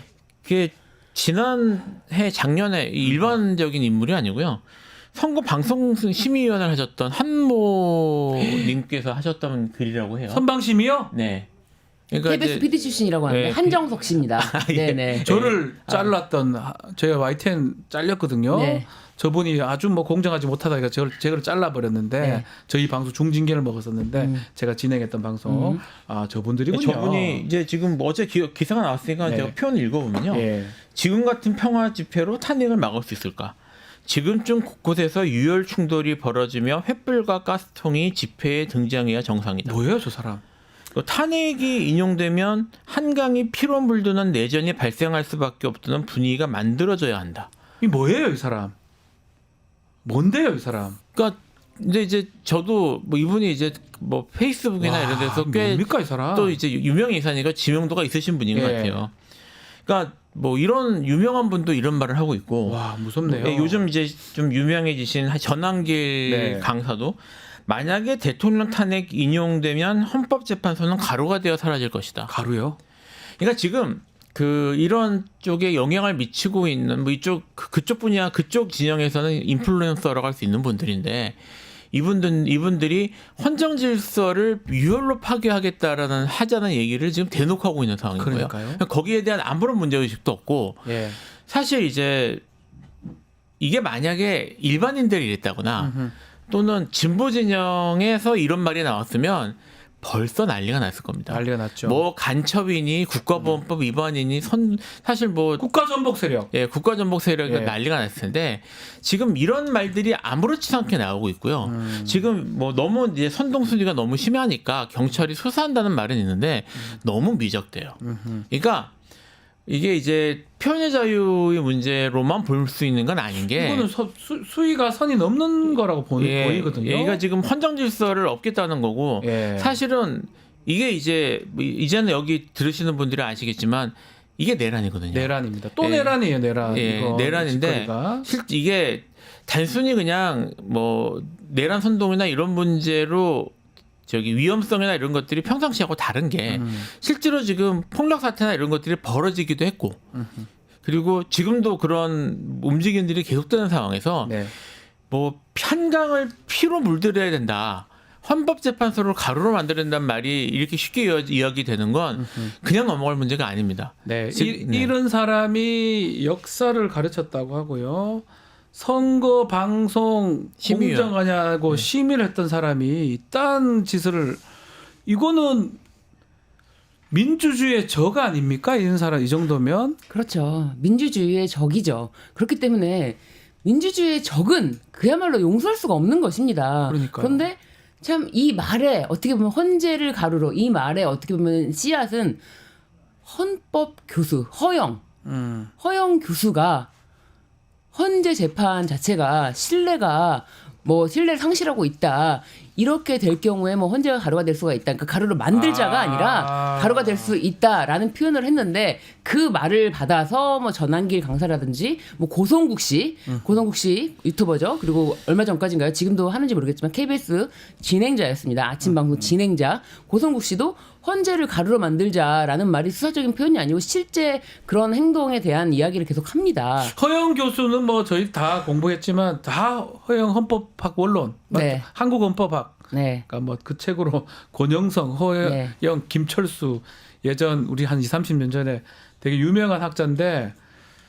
뭐 학자가 뭐 그것도 뭐 맞다고 보진 않지만 그렇다고 본다 하더라도 그 가루하고 이 가루는 다른 얘기를 한 건데 그걸 똑같이 동렬해 두고 지금 정말 가루를 만들어라고 네. 생각한 거네요. 뭐 어쨌든 지금 나온 이런 분들의 말들은 정말 말 그대로 가루로 만드는 뜻으로 네, 진짜 네. 가루로 만들어. 네, 그리고 지금 서부지법에 그런 일이 벌어졌던가 생각을 하면 그러니까요. 진짜 그러려고 시도할 위험이 있는 거죠. 네. 허영 교수님, 네, 헌법학 원로 학자인데요. 무슨 생각? 알겠습니다. 더 이상 뭐 얘기하기는 그렇습니다.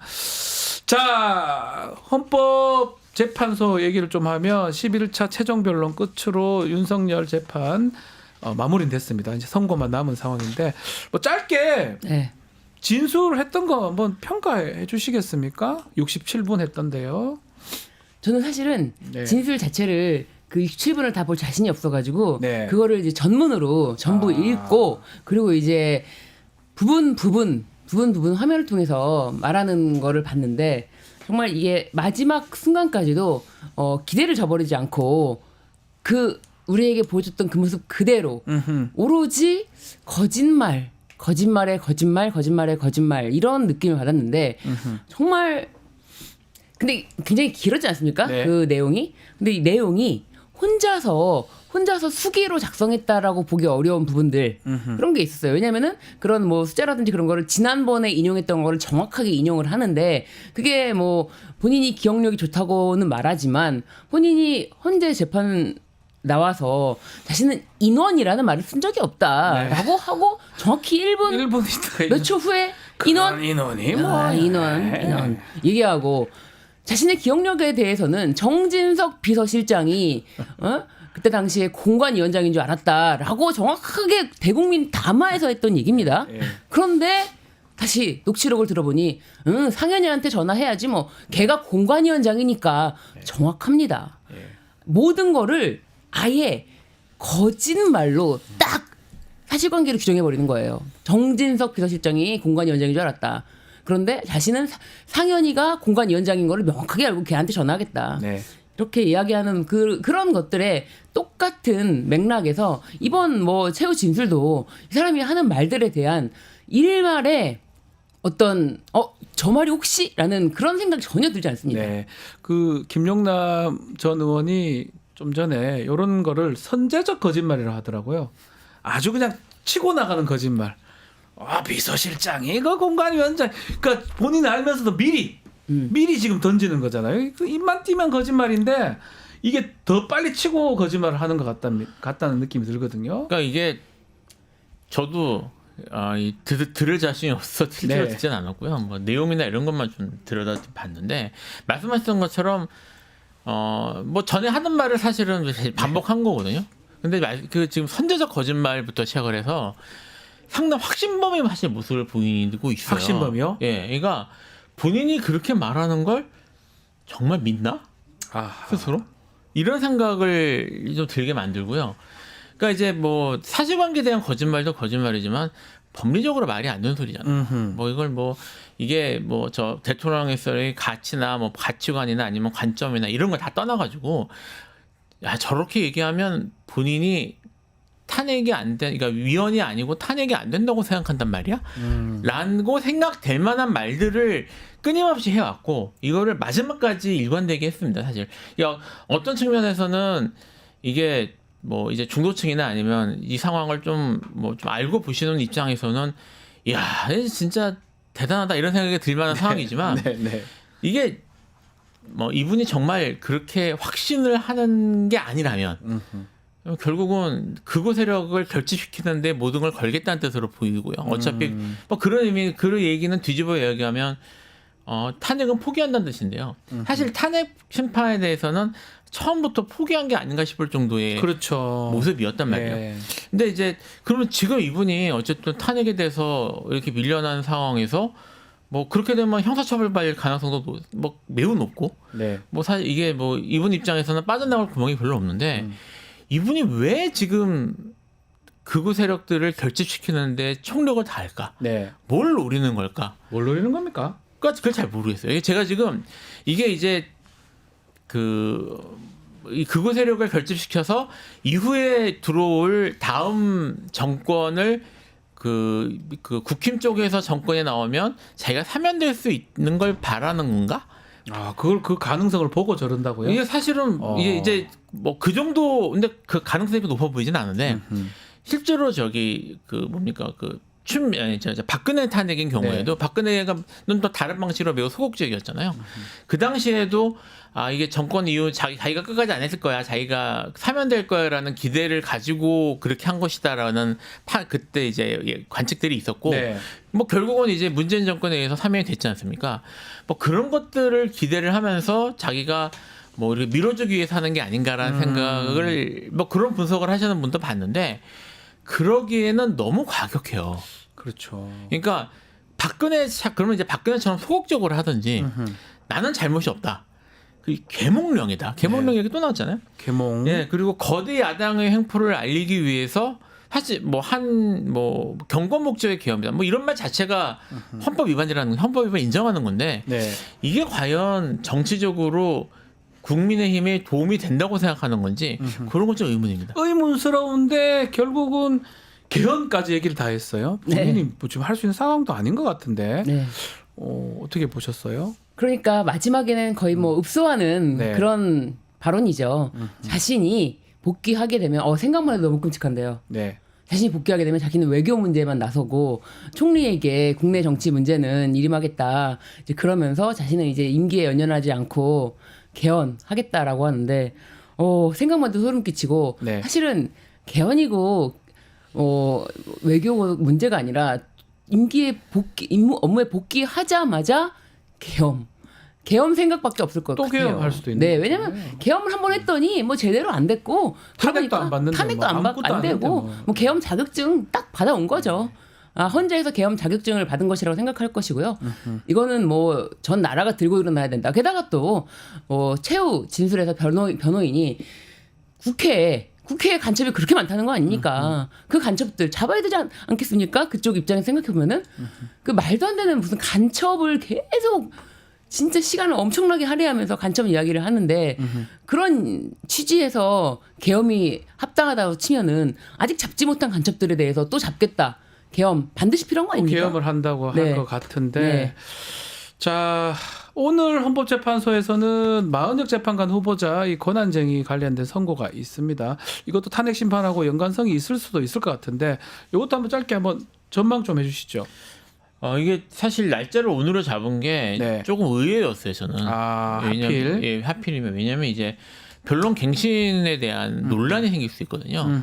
그러니까 이게 이제 조금 설명을 하면 기본적으로 이제 변론 갱신이라고 하는 게 재판부의 구성이 바뀌면 재판을 그 바뀐 제가 일부라도 바뀌면 전체가 다 바뀐 걸로 그렇죠. 보고 다 바뀐 걸로 보고 그 전에 재판이 이렇게 진행됐다는 사실에 대해서 새로운 재판부가 이제 파악하는 절차를 거칩니다. 네. 변론 갱신이라고 하는데 이걸 이제 그 보통은 거의 실무는 거의 100% 그냥 변론 갱신 하겠습니다. 뭐 이렇게 진행하면 되겠죠. 이렇게 하고 사실 간단하게 얘기가 끝나는데 그 형사소송 규칙에 이제 그 원칙대로 하면은 상당한 시간이 걸립니다. 다 해야 돼요. 네, 다 해야 돼요. 다 해야 돼서 뭐 관련 자료 다 읽어보고 네. 그 증인신문 나온 거 다 확인하고 절차가 상당히 오래 걸릴 수 있습니다. 네. 오래 걸릴 수 있기 때문에 지금 재판부의 구성이 이거를 바뀌는 걸로 봐야 될 것인가?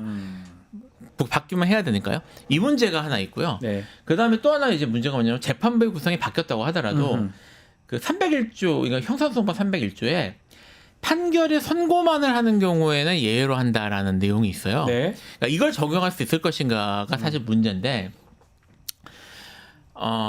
사실 논란의 좀 여지가 있습니다. 조금 제가 설명을 하면, 그 헌법재판은 일반 재판하고 달리 네. 그 본안으로 들어가면, 그러니까 이제 처음에 이제 그 세 명이서 하는 그런 판단에서 본안으로 넘깁시다. 이거 네. 실체 판단하기 위해서 넘기고 나면 헌법재판소 전원이 들어가는 게 원칙이에요. 그러니까 지금 얘기가 8명만 할 수 있다라는 얘기가 나오고 있는데 9명이 된 상태에서 네. 한 명을 의도적으로 배제하고 9명을 하는 게 맞는지에 대한 절차적인 논란이 있을 수 있습니다. 그러네요. 네, 있었습니다. 그러니까 근데 그럼 마흔역에 서명하지 않으면 되는 게 아니냐. 근데 말씀드린 것처럼 9명인데 8명이 지금 9명 다 된 상태에서 8명만 참여해서 8명만 사인하는 게 되냐라는 게 문제가 될 수 있고요. 이게 지금 그 41조에 또 규정이 있는데 네. 재판소에는 재판한 법관이 서명 날인해야 되는 말이 있어요. 제가 이거 실제로 경험해 본 적이 있어서 네. 그런데 변론 종결된 이후에 재판부가 바뀌었단 말이에요. 합의부에서. 바뀌었으면은 새로운 판사가 들어왔잖아요. 그 새로운 판사가 서명을 했는데 네. 재판에 이 새로운 판사가 재판에 관여하지 않은 판사라고 대법원에서 직권으로 파기한 선언전이 있어요. 예. 그러니까 이게 40조하고 301조하고 충돌하는 부분이 있습니다. 실무에서. 근데 네. 이제 이게 헌법재판소에서 문제가 된 케이스는 없었기 때문에 어떻게 해석할지 모르겠는데 실무상 대법원에서는 그렇게 보고 있거든요. 근데 제가 이야기 길게 하는 이유는 뭐냐면 그래서 네. 이런 것들을 헌법재판부가 검토하지 않았을 검토했을 가능성이 충분히 있기 때문에 각하될 가능성이 있지 않을까. 각하를 시키려고 그렇게 하는 거 아니냐. 가능성이 있는 게 아닌가. 각하는 이제 이 소송 자체가 부적법하다. 그래서 본안 판단도 하지 않겠다. 이게 각하인데 각하의 가능성이 크다. 이렇게 보시는 거예요. 그러니까 좀 있다고 보는 거예요. 그러니까 크게 이게 좀 아시겠지만 내용을 아시겠지만 이게 이제 의원식 의장이 이걸 하기 전에 국회의결을 거쳤어야 되는지에 대한 논란이 있거든요. 그리고 사실 이제 그 논란이 제기됐을 때 이게 소송 요건이라고 하는데 소송 요건은 그 변론 종결할 때까지만 맞춰주면 되는 거라서 논란이 있을 때 그 후에라도 사실은 국회의결을 했으면 문제가 안 되는데 제가 알고 있기로 의원식 의장이 이거 뭐 그럴 필요 없다고 판단을 하고 이거를 안 한 걸로 알고 있어요. 내부적으로 논의가 있었는데 그러니까 여기에 대해서 만약 각하가 이루어질 경우에는 의원식 의장에 대한 좀 이런저런 비판이 있지 않을까라는 생각이 듭니다. 각하 어쨌든 이거는 지금 탄핵 심판하고는 연관이 없다 이렇게 말씀 주신 것 같습니다. 네, 저는 근데 약간 그 일반 재판과는 다르잖아요. 왜냐면 네. 일반 재판에서 재판부가 변경이 되면 정말 변경이 됐고 그 전 재판했던 그 재판관들은 다 다른 데로 간 거예요 이미. 그래서 새로운 판사가 이 사건을 어쨌든 간에 처리할 수밖에 없는 상황인 것이고 그런데 헌재는 그렇게 변경이 되는 것이 아니고 그 지금까지 재판했던 누군가 뭐 변경이 돼서 마흔익 재판관에 들어가는 것이 아니고 그냥 8인에서 9인으로 추가가 되는 거거든요. 네. 추가가 되는 거라서 뭐 아까 말씀하신 것처럼 재판소에 그 재판에 참여한 법관이 뭐 서명한다 이 부분에 대해서도 재판에 참여하지 않은 법관은 서명하지 아니한다 이렇게 볼 수가 있기 때문에 이거는 8인 체제로 그대로 선고가 가능하다. 8인으로 할 것이다. 네네 이거 그래서 변론갱신 인용도 될 수도 있다 이렇게 보시는 네 거군요. 그렇습니다. 그래서 저는 네. 그 권한쟁의 이거에 대해서는 또 사실은 이 문제야말로 간명하지 않습니까? 이게 국회가 선출안입니다.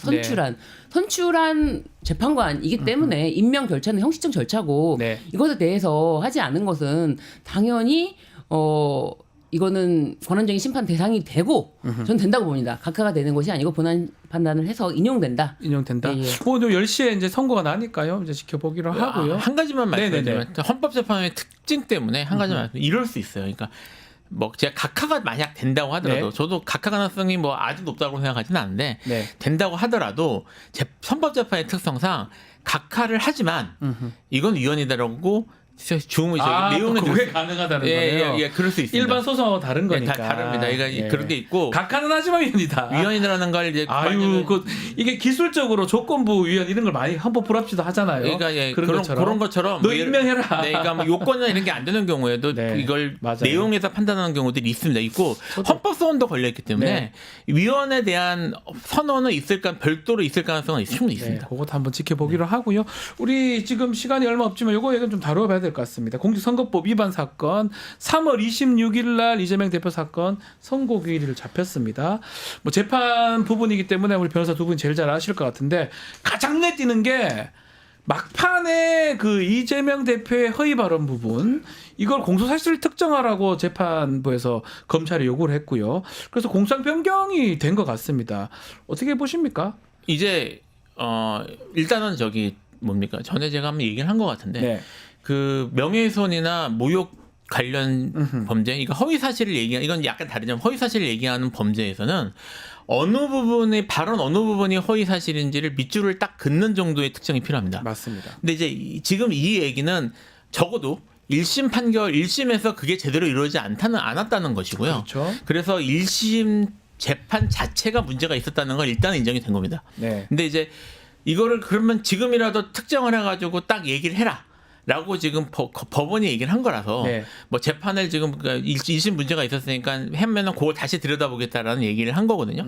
한 건데 이걸 생각해 볼 필요가 있어요. 지금 그렇게 밑줄 긋는 수준으로 딱 특정을 하는 게 필요하다는 걸 검찰이 몰랐을 리가 없거든요. 알고 있었을 것이다. 알고 있었을 텐데 그렇게 처음부터 그렇게 하지 못했다는 거는 특정하기가 쉽지 않았다는 얘기예요. 특정이 잘 안 됐다는 거죠. 아니, 안 된다는 뭐가 허위인지, 특히 이제 골프가 허위인지, 내가 몰랐다는 게 허위인지 그 부분이 특정이 잘 안 된다는 거죠. 처음부터 안 됐기 때문에 이렇게 들어간 거고요.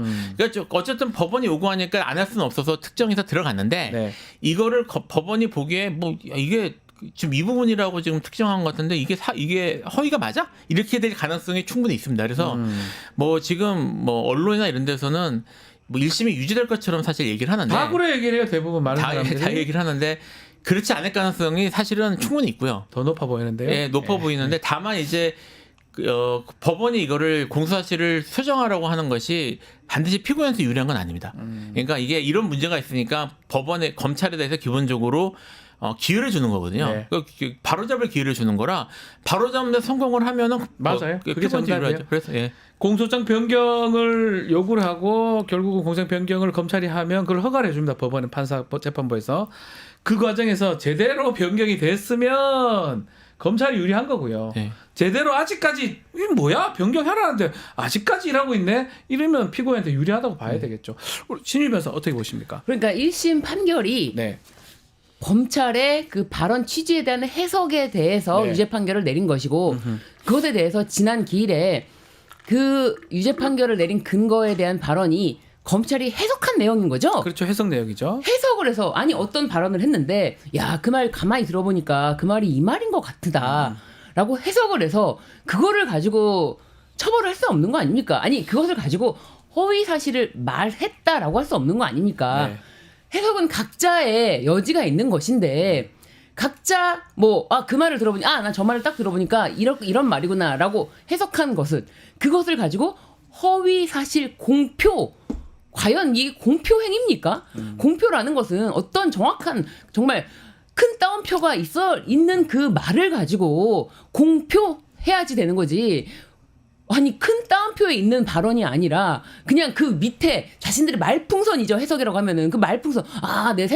내 생각으로 검찰의 생각으로 이거를 공표라고 해서 처벌해 주십시오. 라는 것이 과연 말이 됩니까? 그러니까 사실은 뭐 학력이라든지 경력이라든지 이런 것들을 허위 사실로 공표를 했을 때 이거는 딱 떨어지잖아요. 그렇습니다. 내가 대학이 나오지 않았는데 이 대학 나온 것처럼 네. 얘기하면 이건 더 이상 판단의 여지가 없어요. 객관적으로 네. 드러난 거기 때문에 그런 것들을 한다면 뭐 별말이 없는데 기억난다가 이런 것들 협박받았다고 느꼈다 이런 것들이 뭐가 문제냐면 기억이 조금 날 수도 있고 많이 날 수도 있고 아니면 친분 관계가 없다는 표현일 수도 있고 뭐 그런 여러 가지 해석이 가능한 거잖아요. 그래서 그런 의미에서는 무죄의 가능성이 더 크다 이렇게 보시는 거군요. 저는 이 발언 자체가 공표한 사실에 대해서 허위 사실을 공표한 사실에 대해서 검찰이 기소한 게 아니라 이재명 대표의 발언 취지를 검찰이 해석해 보니 예. 이거를 이렇게 해석할 수가 있더라. 그렇다면 이거는 일반인들에게 오인 가능성이 있고 이러면서 처벌해 달라라고 하는 거기 때문에 공소 제기 자체부터 문제다. 네. 네. 자 이제 한 달 남았어요. 예상까지 들으면 조금 무리인가요? 뭐 예상 좀 해보시면. 저는 뭐 법리적으로는 1심 때부터 무죄가 나오는 게 맞다고 생각했고요. 네, 네. 지금 1심 때 지적했던 것들이 어쨌든 사실상 법원이 인정한 상황이기 때문에 전 밑줄 딱 끊는 게 쉽게 하면 밑줄 딱 끊는 게 밑줄 못 끈 것 같거든요. 제가 예, 봤을 때는. 밑줄 그은 게 적절할 가능성 높지 않다. 그래서 네. 뭐 보도에 따르면 뭐 제가 재판 자체를 다 뭐 제가 보지는 못했지만 밑줄 끄라고 요청을 했는데 밑줄을 제대로 못 끈 것 같아요. 제대로 그었으면 검찰이 아마 유리한 거고 법원에서 그걸 봐주는 건데 아마 재판 결과를 좀 지켜보기로 하죠. 한 달을 잡은 것도 공교롭긴 합니다. 근데 보통 형사 재판은 한 달 뒤로 잡습니다. 잡히죠. 네. 아니 이거는 네. 지금 탄핵 심판, 지금 피청군 유석열에 대한 탄핵 심판과 맞물려서 지금 여러분들이 생각해서 그럴 수도 있겠지만 네. 보통 형사 재판은 최종 기일 이후에 한 달 후에 잡습니다. 이게 통상 그냥 그렇습니다. 통상. 네. 그걸 뭐 특이한 일이라고 저는 전혀 보이지가 않는데 그걸 가지고 지금 피청구인 윤석열에 대한 탄핵 심판과 맞물려서 거기는 뭐 되게 빨리 예상하더니 이거는 왜 이렇게 해? 라고 하는데 보통 형사 재판이 그렇습니다. 공교롭긴 한데 뭐 이상한 건 아니다 이 말씀이죠. 예, 그러니까 그거는 지금 이재명 대표의 날짜 잡은 게 사실은 정상적이고요. 지금 탄핵 재판이 또 빨리 잡은 건 아닌 게 네. 일단 대통령 탄핵이라는 것 자체가 일반적인 상황이 아니고요. 그러니까요. 그리고 헌재가 분명히 얘기했어요. 이거는 대통령이 지금 거리가 아니고 지금 어쨌든 비어 있는 상태이기 때문에 헌법적 질서를 빨리 회복하는 게 헌법재판소의 최고의 그런 의무이기 때문에 이 재판은 최대한 빨리 결론을 내겠다는 입장이었거든요. 그리고 그 기준에서 보면 사실 좀 오히려 느슨하게 진행이 됐습니다. 네, 오히려. 거의 박근혜나 이런 케이스하고 비교를 해보면 그래서 이걸 빠르다고 얘기할 수는 없고 둘이 같이 놓고 비교하는 것 자체가 적절하지 않습니다. 알겠습니다. 자, 오늘 이슈 3합 여기서 마무리하겠습니다. 김필성, 신준 변호사와 함께했습니다. 감사합니다. 감사합니다. 뉴스토마토 구독자 이벤트 짧게 소개해드리겠습니다. 지금 실시간 채팅창 참여하시면 매일매일 2,000 통통 쿠폰 지급해드리고 있습니다. 매일 2,000원 상당의 할인 쿠폰 지급해드리는데요. 채팅창 링크에 있는 통통모랩에 가입하고 회원 고유번호 코드 실시간 채팅창에 한 번만 붙여넣기 하면 이벤트 참여하실 수가 있습니다. 댓글을 달면 하루 5번까지 5,000 통통 쿠폰 드리겠습니다. 자세한 내용은 실시간 상단 고정 링크 아래 더보기란 참고하시면 됩니다. 이어서 뉴스 인사 프라임 쇼미더 민심 진행이 되니까요. 어디 가지 마시고 조금만 기다려 주십시오.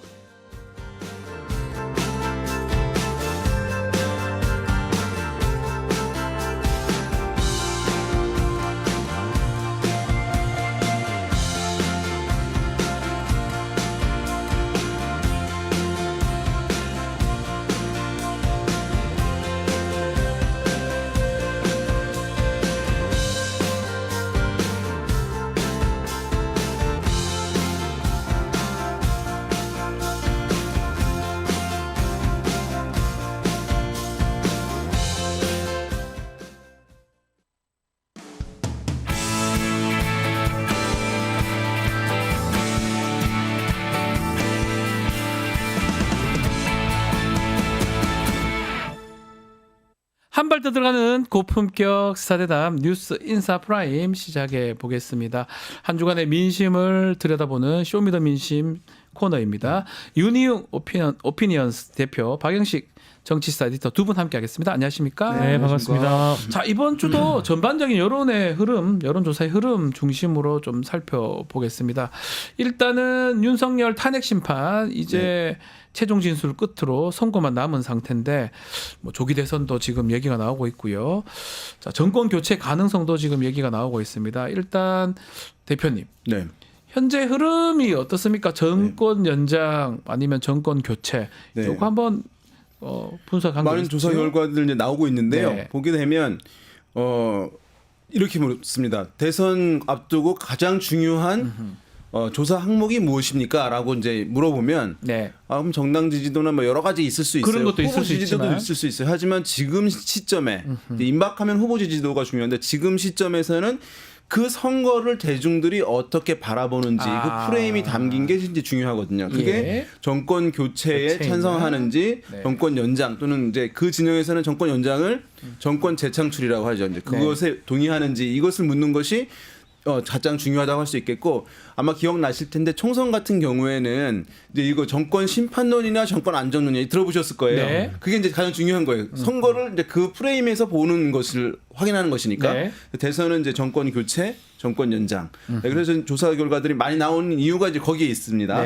다 아시긴 하겠지만 그래서 지금 보면 조사 결과 이제 리얼미터가 했던 거 먼저 소개시켜 드릴까요? 여기 나오고 있네요. 조원 CNI가 이제 한 것이네요. 여기서는 정권 연장이 45.9, 정권 교체 이후에 야당 후보가 당선되어야 한다는 공감도는 48.3, 한 3% 포인트 이제 좀 안 되는 상황인데 ARS 같은 경우에는 지금 모름이 5.8%밖에 안 되잖아요. 거의 없다는 거죠. 실제적으로는 사실은 아직까지는 뭐 10% 이상 이제 있는 게 맞긴 합니다. 또 20% 가까이도 될 수도 있는 그런 상황인데 ARS는 정치에 관심이 많은 분들이 응답을 하다 보니까 그것은 여쪽이든 야쪽이든 그러니까 사실은 격차가 좀 줄어드는 특성이 있어요. 또 하나 보시겠습니다. 리얼미터 거에서는 야권에 의한 정권 교체 공감도가 49%, 그다음에 집권 여당의 정권 연장에 대한 공감도가 45.3% 이렇게 나와서 여기서는 이제 한 4% 포인트 가량 이제 차이가 나타나죠. 비슷한 느낌이 듭니다. 전화조사 그러니까 지금 두 가지는 ARS 자동응답 방식으로 치러진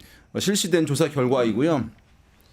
전화 면접 조사 같은 경우에는 이것이 뭐 10% 포인트 또는 그 이상 나는 경우도 이제 많이 갤럽 있습니다. 같은 게 한 16% 포인트 났죠. 지난주 53대 37. 지난주 금요일에 발표된 한국갤럽 조사 같은 경우에는 16% 포인트 격차가 이제 난 상황이고 다른 전화 면접 조사들 같은 경우는 10% 한 초반대 정도, 10% 약간 넘는 수준에서의 격차가 나는 흐름들이 이제 있어서 아무래도 이제 보시게 되면.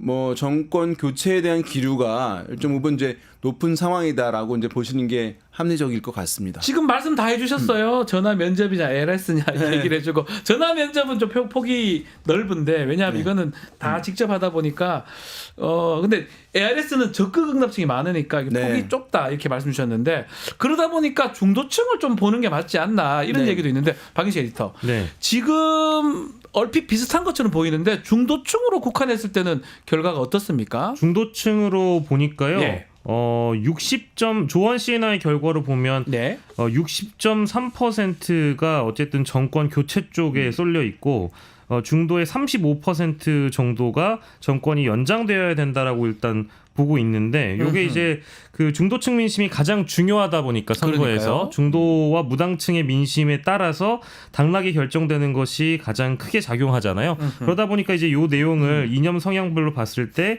중도층은 이제 이렇게 어느 정도 정권 교체 쪽에 많이 쏠려 있다라고 보고 있는 것 같습니다.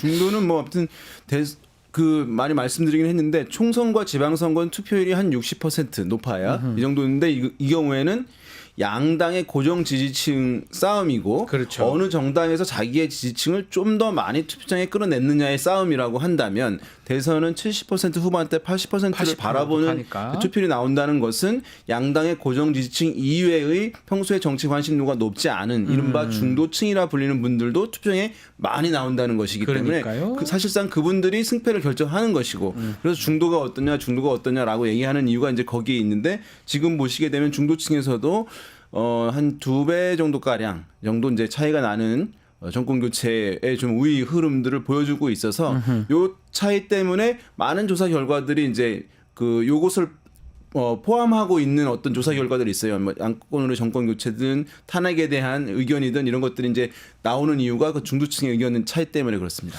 자, 지금 윤석열 최종 진술도 봤습니다. 이게 사실 보수 결집 효과 이런 얘기도 계속 했었는데 어떻습니까? 이 메시지도 결국은 지지자들을 향해서 던지는 것으로 보이는데 결집 효과가 좀 더 있을 수 있을까요? 뭐 또 최후 진술도 들으셨을 건데 어떻게 들으셨는지요?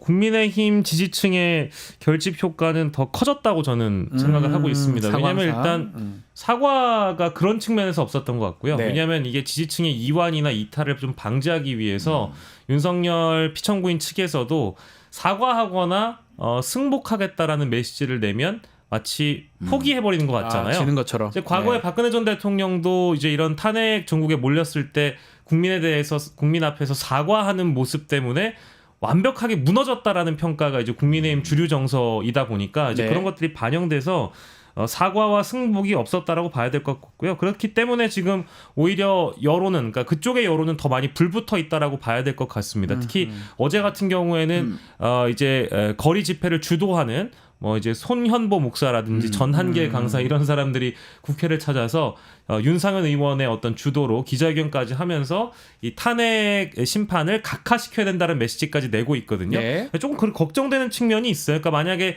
윤석열 뭐 이따 뒤에 얘기할 기회가 있으면 좋겠습니다만 윤석열 피청구인이 이런 식으로 나와버리면 국민의힘 지지층과 국민의힘 정당은 계속 그 윤석열에게 발목 잡힐 가능성이 너무 높아지다 보니까 과연 조기 대선에 돌입한다고 하더라도 여권 주자들의 탈출구가 있을까? 이제 그런 걱정들이 아마 있을 것 같더라고요. 이게 가장 이제 핵심인 부분인데요. 이제 뭐 바로 이제 나오는 그래프가 있을 텐데 이제 윤석열 대통령 이제 탄핵 심판 어떻게 해야 되는 보는지 있잖아요. 지금 나오고 있죠. 인용해야 한다. 이제 기각해야 한다. 근데 지금 한 8%, 8.5% 포인트 이제 높은 거죠. 다른 경우도 한 10% 포인트 가량 이제 차이가 납니다. 예. 인용해서 파면해야 한다라고 하는 기류가. 그래서 이제 이것이 크게 이제 흔들림은 없는 그런 상황이고 보수층들은 상당히 어쨌든 말씀하신 대로 결집되어 있는 상황이어서 한 40% 선에서의 이제 기각해야 한다는 의견들이 존재하긴 합니다만 네. 중도층 등의 의견이 인용 쪽으로 기울어져 있는 상황이어서 이런 흐름들 보이고 있는 것인데 이제 한 퀘스천이 이제 이거죠. 지금 탄핵이 인용이 된 결정이 나오면 이후에 어떻게 될 것이냐. 그러니까요. 가설이 두 가지가 있는 거예요. 첫 번째로는 보수층의 분노가 더욱 커져서 이 기류가 유지 또는 강화될 수 있다라고 하는 가설이 이제 하나가 있는 것이죠. 그러네요. 두 번째 가설은 어쨌든 헌재 결정이 뭐 여러 가지 이제 신뢰 시비의 논란은 있지만 헌재 결정인데 한국 사람들이 사법적 결정이 나오게 되면 그것을 받아들이는 좀 정서가 있는 편이기 때문에 좀 조정이 될 수 있지 않겠냐. 그 기류가 아주 뜨겁게 더 유지 강화되기보다는 이런데 저는 이제 좀 후자 쪽으로 갈 것이다. 좀 더 무게 중심이 있을 것. 물론 첫 번째 이 강고한 흐름이 워낙 강고하기 때문에 완전히 빨리 허물어지지는 않을 거라고 보여요. 두 번째 또 근거는 뭐냐 하면 대선이잖아요. 그러니까 만약에 탄핵이 부당하다는 얘기만 하면 대선 캠페인을 보수 정당은 할 수가 없어요. 네, 그렇기 때문에 종결을 하고 이제 대선 주자 중에서 누가 낫냐라고 하는 새로운 시각을 가져야지만 사실은 대선을 치를 수 있는 것이거든요. 그러면 이 정당의 주요한 어떤 리더들이나 중요한 인물들이 탄핵에 대한 이제 시그널들을 계속 대중에게 줬기 때문에 지금 이렇게 나오는 것인데 대선 국면이 들어가면 인용되고 난 이후에 간다면은 탄핵이 잘못됐다 이런 얘기들을 안 하게 되고 인물들 누가 낫니 뭐 이렇게 얘기를 하게 되는 것이니까 그러면 그게 이제 강성한 기류 있잖아요. 네. 약간 좀 조정될 가능성도 저는 이제 있다고 생각됩니다. 이 탄핵에 이제 예컨대 인용이 된다고 하더라도 뭐 8대 0일 수도 있고 뭐 6대 2 뭐 이럴 수도 있는데 어떻게 이게 만장일치냐 또 의견이 좀 갈리냐에 따라서 후폭풍이 좀 다를까요? 어떻게 보십니까? 네, 그런 뭐 저는 부분은? 결론에 따라서 그 인용과 기각 그 재판관들의 숫자에 따라서 사회적인 분위기가 분명히 달라질 거라고 그렇죠. 보는데 그러니까 박근혜 전 대통령 때는 만장일치였잖아요. 8대 0일 수밖에 없었던 이유도 당시 기류나 대다수 국민의 정서가 박근혜 전 대통령 피청구인은 반드시 탄핵되어야 한다, 파면되어야 한다라는 그런 공감대가 더 많았기 때문이거든요. 네. 근데 지금은 뭐 레거시 보도도 그렇고 실제 마치 둘로 광장이 쪼개진 것처럼 보도는 되고 있습니다만 저는 아까 중도층의 민심이 제일 중요하게 우리가 확인을 했던 것처럼 어쨌든 과반 이상의 국민이 대다수의 국민들은 이 윤석열 피청구인은 파면돼야 된다라는데 공감을 하고 있을 거라고 보거든요. 네. 근데 그런 인식과는 좀 다르게 헌법재판관들 중에 혹시 대통령 임명 그리고 여당에서 추천된 뭐 정형식 재판관이라든지 뭐 조한창 재판관 등등의 생각은 또 혹시나 바뀔 수도 있는 거잖아요. 그러니까 뭐 물론 헌법재판소라는 것이 정치적인 기관일 수밖에 없기 때문에 여론의 반영이 분명히 될 거라고도 제가 판단을 한다면 조금 불안한 얘기입니다만은 만장일치가 안 된다라고 하면 나중에 실제 차기 정권이 들어서고 나서도 이 어떤 국민들의 갈등이 봉합이 안 될 수도 있는 그럴 수도 그런 있겠네요. 좀 부담이 정치인들 모두에게 있기 때문에 저는 이 사회적인 갈등을 최소화하기 위해서라도 8대 0으로 인용되는 것은 필요하다라고 저는 생각을 하고 있습니다. 아하. 자, 결국 조기 대선이 이제 가시화되고 있는 상황입니다.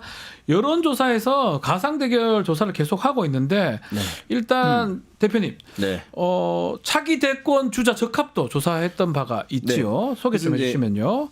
여론조사에서 지금 나오고 있는 그래프 보이십니다만 이제 이것을 다자대결 구도의 조사라고 부릅니다. 다자대결 조사. 이게 무슨 얘기냐면 다 나왔네, 다 나왔어. 여권에 있는 후보들 다, 야권에 있는 후보들 다를 한 바구니에 넣고 물어보는 거예요. 근데 이 조사에 대한 비판적인 분들도 많아요. 이게 무슨 의미가 있느냐. 이렇게 되지 않을 건데. 왜냐하면 야권은 야권대로 여권대로 한 다음에 한 명씩 붙는 것이지. 1대1로 붙을 이렇게 건데. 대결 선거 치러진 거 아니지 않냐. 그런데 이제 한국 언론에서 좋아하는 방식이에요. 자리를 잡았어요, 사실은 이게. 그래서 이제 이 조사에서 보게 되면 이제 이재명 대표가 40.4%로 이 다자구도에서 최근 나왔던 것 중에서는 제일 높았던 느낌이긴 한데요. 그렇게 지금 나오고 있고 김문수 장관이 20.4%, 그러니까 이것도 상당히 높은 거예요. 상당히 세네요. 그다음에 이제 나머지 다른 후보들은 10% 이내에 이제 조사 결과들이 나오고 있죠. 보시게 되면은 민주당의 다른 후보들 있잖아요. 되게 이제 미미한 수준이잖아요. 1%대입니다. 왜냐하면 이게 이제 대부분을 이재명 대표가 이제 그 지지를 가져가고 있는 상황이기 때문에 그런 상황에서 이제 지금 1강 다약 구도였다고 할 수 있는데 최근에 이제 1강 1중 다약 이제 이런 구도라고 지금 이제 이 그래프를 보고 굳이 얘기하자면 평가를 이제 할 수 있는 그런 상황이라고 하고 1중이 김문수 장관이 지금 후보인가요? 약간 더 치고 올라갔으니까 다만 이제 이게 어떤 조사들에서는 좀 꺾인 흐름들도 많이 보이거든요. 전화 면접 조사에서는 그래서 그런데 만약에 지금 20.4%가 좀 꺾였던 상황에서 다시 반전을 좀 한 것이다라고 만약에 이제 한다면 다른 조사들을 봐야겠습니다만은 그랬다고 한다면 그 이유는 무엇이냐라고 하면 다른 주자들 뭐 오세훈 시장이나 또 홍준표 시장 등이 최근에 이제 뭐 명태균 건과 관련한 논란들 이런 부분들에 영향을 받았을 것이다라고 이제 분석을 해볼 수는 있을 텐데 이것이 실제적인 추세인지 여부는 다른 조사들도 함께 좀 더 보면 좋을 것 같습니다. 특히 김문수 얘기를 좀 윤희용 대표님 말씀 좀 해주셨는데 방영식 에디터 보시기엔 어떻습니까? 이게 꺾이진 않는 것 같아요. 그래도 견고하게 아직까지도 두 자리를 유지하고 있는 모습. 그러니까 이게 보수 쪽에는 김문수가 가능성이 크지 않나 이런 생각 들고요. 그러니까 저희가 이 시간에도 참 김문수 후보가 실제 대선 경선에 출마해서 본선까지 갈 마음이 그 사람에게 있느냐에 대한 어떤 그 내재적 접근을 해본 적도 있는데 최근에 턱걸이를 하는 영상을 올렸거든요. 네, 맞아요. 그러니까 자신이 건재하다는 걸 보여주기 위해서 건강 이상설이나 이런 것들이 이제 뭐 뉴미디어나 이런 쪽에 일설로 떠돌다 보니까 그것을 이제 일축하는 듯한 모습까지 보여주는 걸 보면 상당히 이제 뭐 보통 대선 주자들이 자신 지지도가 10% 그러니까 두 자릿수만 나와도 가슴이 선덕선덕한다고 하지 않습니까? 3%만 나와도 대망의 3%로도 대통령이 됩니다. 그러니까요. 근데 떨립니다. 지금 이 여타 조사 대부분 보면 15%를 넘어가고 부동의 1위를 지금 제 기억에는 대표님 한 3주 정도 달려가고 있는 보수층에서는 보수층 쪽에서는 이제 그러다 보니까 이 여당 주류의 정서를 반영한 지지도이기도 하고요. 여론 더 자세하게 얘기하면 여론조사 적극 응답층의 대부분이 이제 김문수 후보를 지지하는 이제 보수의 가치를 대변할 수 있고 윤석열에 대한 의리를 지키고 있는 사람은 김문수뿐이다라고 지금 지켜보고 있는 것 같아서 이걸 흔들려면 또 다른 방식의 접근이 분명히 필요하다라고 보는데 이건 어디까지나 윤석열 피청구인에게 달려 있는 것 같아요. 이제 파면 결정이 난 이후에 아까 변수 두 가지를 짚어주셨는데 만약에 승복하지 않고 여전히 국민의힘의 발목을 잡고 옥중 정치를 만약에 윤석열이 하게 된다라고 하면 제일 유리한 사람은 김문수 후보거든요. 나머지 후보들은 이것을 상식적으로 합리적으로 자 이제 우리가 승복하자. 헌재가 우리 법적 질서에 따라서 결론을 내렸으니까 이제 우리가 조기 대선 전국으로 중도층의 바다로 무당층의 바다로 나아가야 된다라는 그런 접근을 하면 아마 지지도가 떨어질 겁니다. 그러니까 오히려 더 비상식적으로 나갈 수밖에 없는 상황이라서 앞으로 김문수 후보의 지지도는 저 견고하게 좀 유지될 것 같다는 생각이 들어요. 일단 상식적으로 이제 탄핵이 인용이 됐다라고 했을 경우에는 아까 말씀드린 대로 그러면 이제 보수 진영의 또는 국민의힘 지지층의 그 강성한 기류가 약간 조정이 되고 그렇게 되면 그 강성한 기류가 김문수 장관을 지지를 하고 있는 상황이니까 그것도 좀 조정되지 않을까라고 하는 것이 일단 합리적인 전망이었어요. 지금까지. 저도 이제 그렇게 갈 가능성이 있다고 보는데 그런데 명태균 사건으로 인해서 나름 이제 지금 유력한 후보군 중에 포함되어 있는 홍준표 시장과 오세훈 시장이 상당히 이제 데미지를 입게 된다라고 한다면 김문수 장관은 당장 그런 걸로 데미지를 입는 것은 아니기 때문에 그 강고한 흐름이 김문수 장관으로서 이어질 가능성을 또 높이는 요인으로 작동하는 것이거든요. 그게 이제 지금 국민의힘 주자들의 역학관계 라고 할 수 있을 것 같아요. 네. 자, 뭐 이재명 대표 얘기도 하면 이재명 1등이 지금 계속 야당 후보는 이재명 대표인데 최근에 중도 보수론 얘기를 했잖아요. 이 행보가 지지율 변화에 영향을 미칠까요? 이건 어떻게 보십니까? 저는 지난주 갤럽 조사가 이제 대표적이라고 보는데 영향을 분명히 미쳤고 받았다. 이재명 대표에게는 충분히 긍정적인 효과를 줬다라고 보는데 일단 이 자신의 텃밭, 보수가 우리의 텃밭인데 어디를 넘보냐라고 이제 발끈했던 국민의힘 대선 주자들뿐만 아니라 이제 정치인들 SNS를 막 훑어봐더라도 감히 우리의 영역을 침범하니라는 그 짜증과 분노가 좀 엿보이거든요. 그러니까 운동장을 사실 넓게 쓰는 축구팀이 경기에서 승리할 수 있듯이 선거라는 것은 중도무당층을 어떻게 더 확보하느냐의 문제인데 뭐 저는 이렇게 접근을 좀 하고 싶어요. 그러니까 대한민국 사람들 중에 내가 보수인지 진보인지를 확실하게 이야기할 수 있는 사람은 몇이나 되는가. 그러니까 오히려 지금 같은 경제 상황과 이 정치 이 어떤 상황을 고려해 봤을 때 나는 내가 먹고 사는 문제가 더 중요하다라고 생각하는 사람들 입장에서는 뭐 이념이 뭐가 중요하냐라는 판단을 할 수 있거든요. 그러면 민주당이 너무 진보적이어서 지지를 못했던 분들 입장에서는 중도 보수로 간단 말이야. 그러면 나는 뭐 색깔은 많이 없지만 그래도 경제 정책은 좀 뭐 보수적으로 접근했으면 좋겠다. 혹은 특히 국방안보 쪽은 더 많이 보수적으로 접근했으면 좋겠다라고 생각을 해왔는데 갑자기 강력한 대선 주자 진보 정당에 있는 주자가 우리 정당은 중도 보수라고 언급하는 순간 내가 선택할 수 있는 그 어떤 공간이 좀 넓어지는 거잖아요. 그런 측면에서 봤을 때 좀 반갑게 중도 보수 선언 이런 것들을 여기는 유권자들도 분명히 있었을 거라고 판단이 돼서 여론조사에도 영향을 끼쳤을 거라고 봅니다. 네, 윤 대표님. 세 가지 이제 있는 것 같아요. 뭐냐면 일단 효과가 있냐고 물어보시는 분들이 있는데 지금 두 가지 조사 결과 소개해드렸잖아요. 이전보다 다자구도에서 올라가는 흐름들이 이제 보여서 좀 효과가 있는 건 아닌가라고 하는 분석이 일단 가능한 상황이고 첫 번째로 이게 이제 이재명 대표가 이제 강성 이미지가 있잖아요. 그러니까 중도 실용이라든가 이런 얘기를 하면은 어쨌든 그 강성 이미지가 좀 완화돼서 느껴지는 이제 효과를 얻을 수 있는 부분이 있을 테고 또 한 가지는 지금 만약에 그러면 왼쪽이 비는 것 아니냐 그러면 여기가 이탈하는 거 아니냐라고 하는 지적인데 선택지가 있어야 되거든요. 그러니까 왼쪽에 어떤 좀 더 진보적 색채가 뚜렷한 민주당 내에 후보가 있거나 아니면 진보 정당 뭐 예전에 정의당 같은 이 선택지가 있으면 그 말이 좀 맞는데 지금은 이제 그게 약간 갖춰지지 않은 상황이라는 점 있겠고요. 그다음에 이제 사법적인 그 지금 재판이 이루어지고 있는데 이게 만약에 없었으면은 그 건이 계속 또 미디어에서 얘기가 됐을 가능성이 있는데 그런 부분을 이제 약간 좀 가리게 하는 그런 효과 등등이 이제 아마 분석으로 얘기될 수 있을 것 같아요. 사법적인 것도 조금 가릴 수 있는 뉴스를, 그런 예. 뉴스를 가릴 수 있는 그런 것들도 보인다. 예, 가장 뭐 중요한 거는 국민의힘이 대선을 치르려면 탄핵을 뭐 받아들이고 일단은 윤석열하고 거리두기를 해야 되는데 그 중도층을 잡아야 뭐 대선 할 거 아닙니까? 뭐 대구에서만 TK에서만 선거하는 것도 아니고 그렇죠. 어떻게 보십니까? 이게 탄핵이 결정났는데도 국민의힘이 쭉 갈까요? 아니면 윤석열이 이걸 안 놔줄까요? 저는 뭐 놔주면 사실 편한데. 저는 이제 후자라고 보는데 네. 뭐 후자든 전자든 간에 이 어떤 싸움이라는 거는 시간이 정해져 있는 거잖아요. 네. 결정 이후에 그러니까 파면이 된다라는 전제를 하면 60일 이내에 대선을 치러야 되는데 우리가 사실은 운동 같은 것도 본 게임 하기 전에 준비 운동을 해야 좀 근육이 이완돼 가지고 본 게임을 잘 뛰는 거고 방송국에서도 생방송할 때 리허설 같은 것도 많이 하지 않습니까? 그 네. 리허설을 잘 해야 이제 본방이 잘 아웃풋이 나오는 거일 텐데 지금 너무 딜레마에 갇혀 있는 것 같아요. 국민의힘은 지금 몸풀기를 할 시간도 너무 부족하다. 너무 시간이 촉박합니다.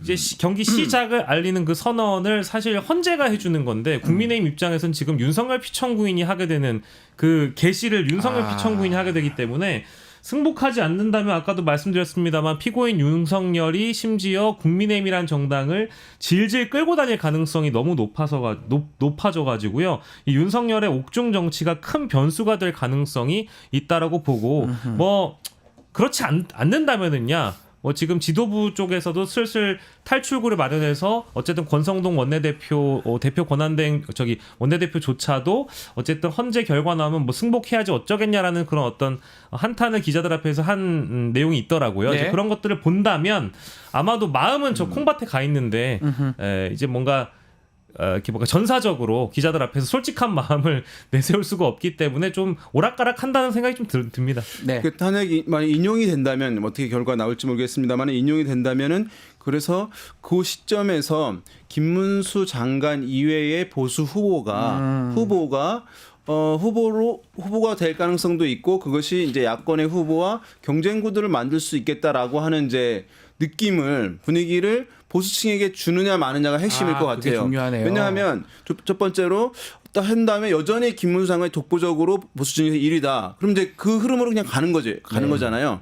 두 번째로 만약에 이제 했는데 김문수 장관이 이제 좀 조정이 될 수 있잖아요. 네. 그래서 다른 후보로 좀 이길 수도 있겠다라고 하면 지도부가 좀 뭐 오픈 프라이머리로 하고 당원들 이외 일반 국민의 여론조사도 하고 이제 이런 흐름들을 결정을 쉽게 할 수 있는데 그러니까요. 예. 다른 후보들이 경쟁력을 계속 안 보인다라고 하면 이 강경한 기류가 어차피 이번 선거에 이기기가 힘들다고 한다면 김문수 장관을 이제 강성한 흐름들이 뒷받침해주고 하는 부분들이 대선에서 승리로 꼭 가지 않는다 하더라도 뭐 그대로 이어가는 것이 나쁠 거 없다는 생각을 할 수 있거든요. 네. 그러니까 그 인용됐을 지점 즈음에 김문수 장관이 여전히 위력을 혼자서 발휘하느냐 아니면 김문수 장관 이외의 다른 후보들로도 야권 후보와 싸울 수 있고 어쩌면 이길지도 몰라라고 하는 생각을 지도부 등이 갖게 하느냐 요것에 따라서 흐름들 갈리지 않을까 생각됩니다. 네. 자, 정당 지지율도 짧게 한번 짚어보겠습니다. 국민의힘이 조금 우세한 것 같아요. 조원 CNI나 리얼미터. 뭐 중요한 거는 이런 흐름이 유의미할지 이거를 좀 아까 대표님부터 말씀드렸지만 한번, 이제 자동응답 방식 조사니까 LS. 사실은 네. 여기서는 정치에 좀 관심이 떨어지는 이른바 중도층들이 좀 많이 좀 반영이 되지 않는 특성들이 네. 있어요. 그러니까 진보나 보수나 양쪽에 있는 분들이 충분하게 결집되어서 좀 응답하는 특성이 ARS 조사에 있다 보니까 정당 지지율 등에서는 차이가 ARS 조사에서는 거의 없어요. 여기는 네. 좀 높지만 또 민주당이 높는 것도 있습니다만은 거의 이제 사실은 오차범위 내에 있는 부분들 있는 그런 상황이어서. 근데 이제 전화 면접 조사 같은 경우에 보면은 뭐 민주당이 약간 좀 높거나 네. 아니면 거기에 이제 진보적 색채의 정당이 또 지지율을 나눠가는 부분들이 좀 보여요. 그것이 과거보단 줄어들었다 하더라도 그러면 이제 진보 진영 전체의 정당 지지율의 합, 보수 진영 전체의 정당 지지율의 합은 또 여전히 차이가 나는 부분들이 있으니까 그런 조사 결과도 함께 보시면 좋을 것 같습니다. 네, 박영진 에디터 한번 정리해 주시죠. 예, 뭐 저도 사실은 이제 그 윤희용 대표님의 말씀과 동일하게 보고 있고요.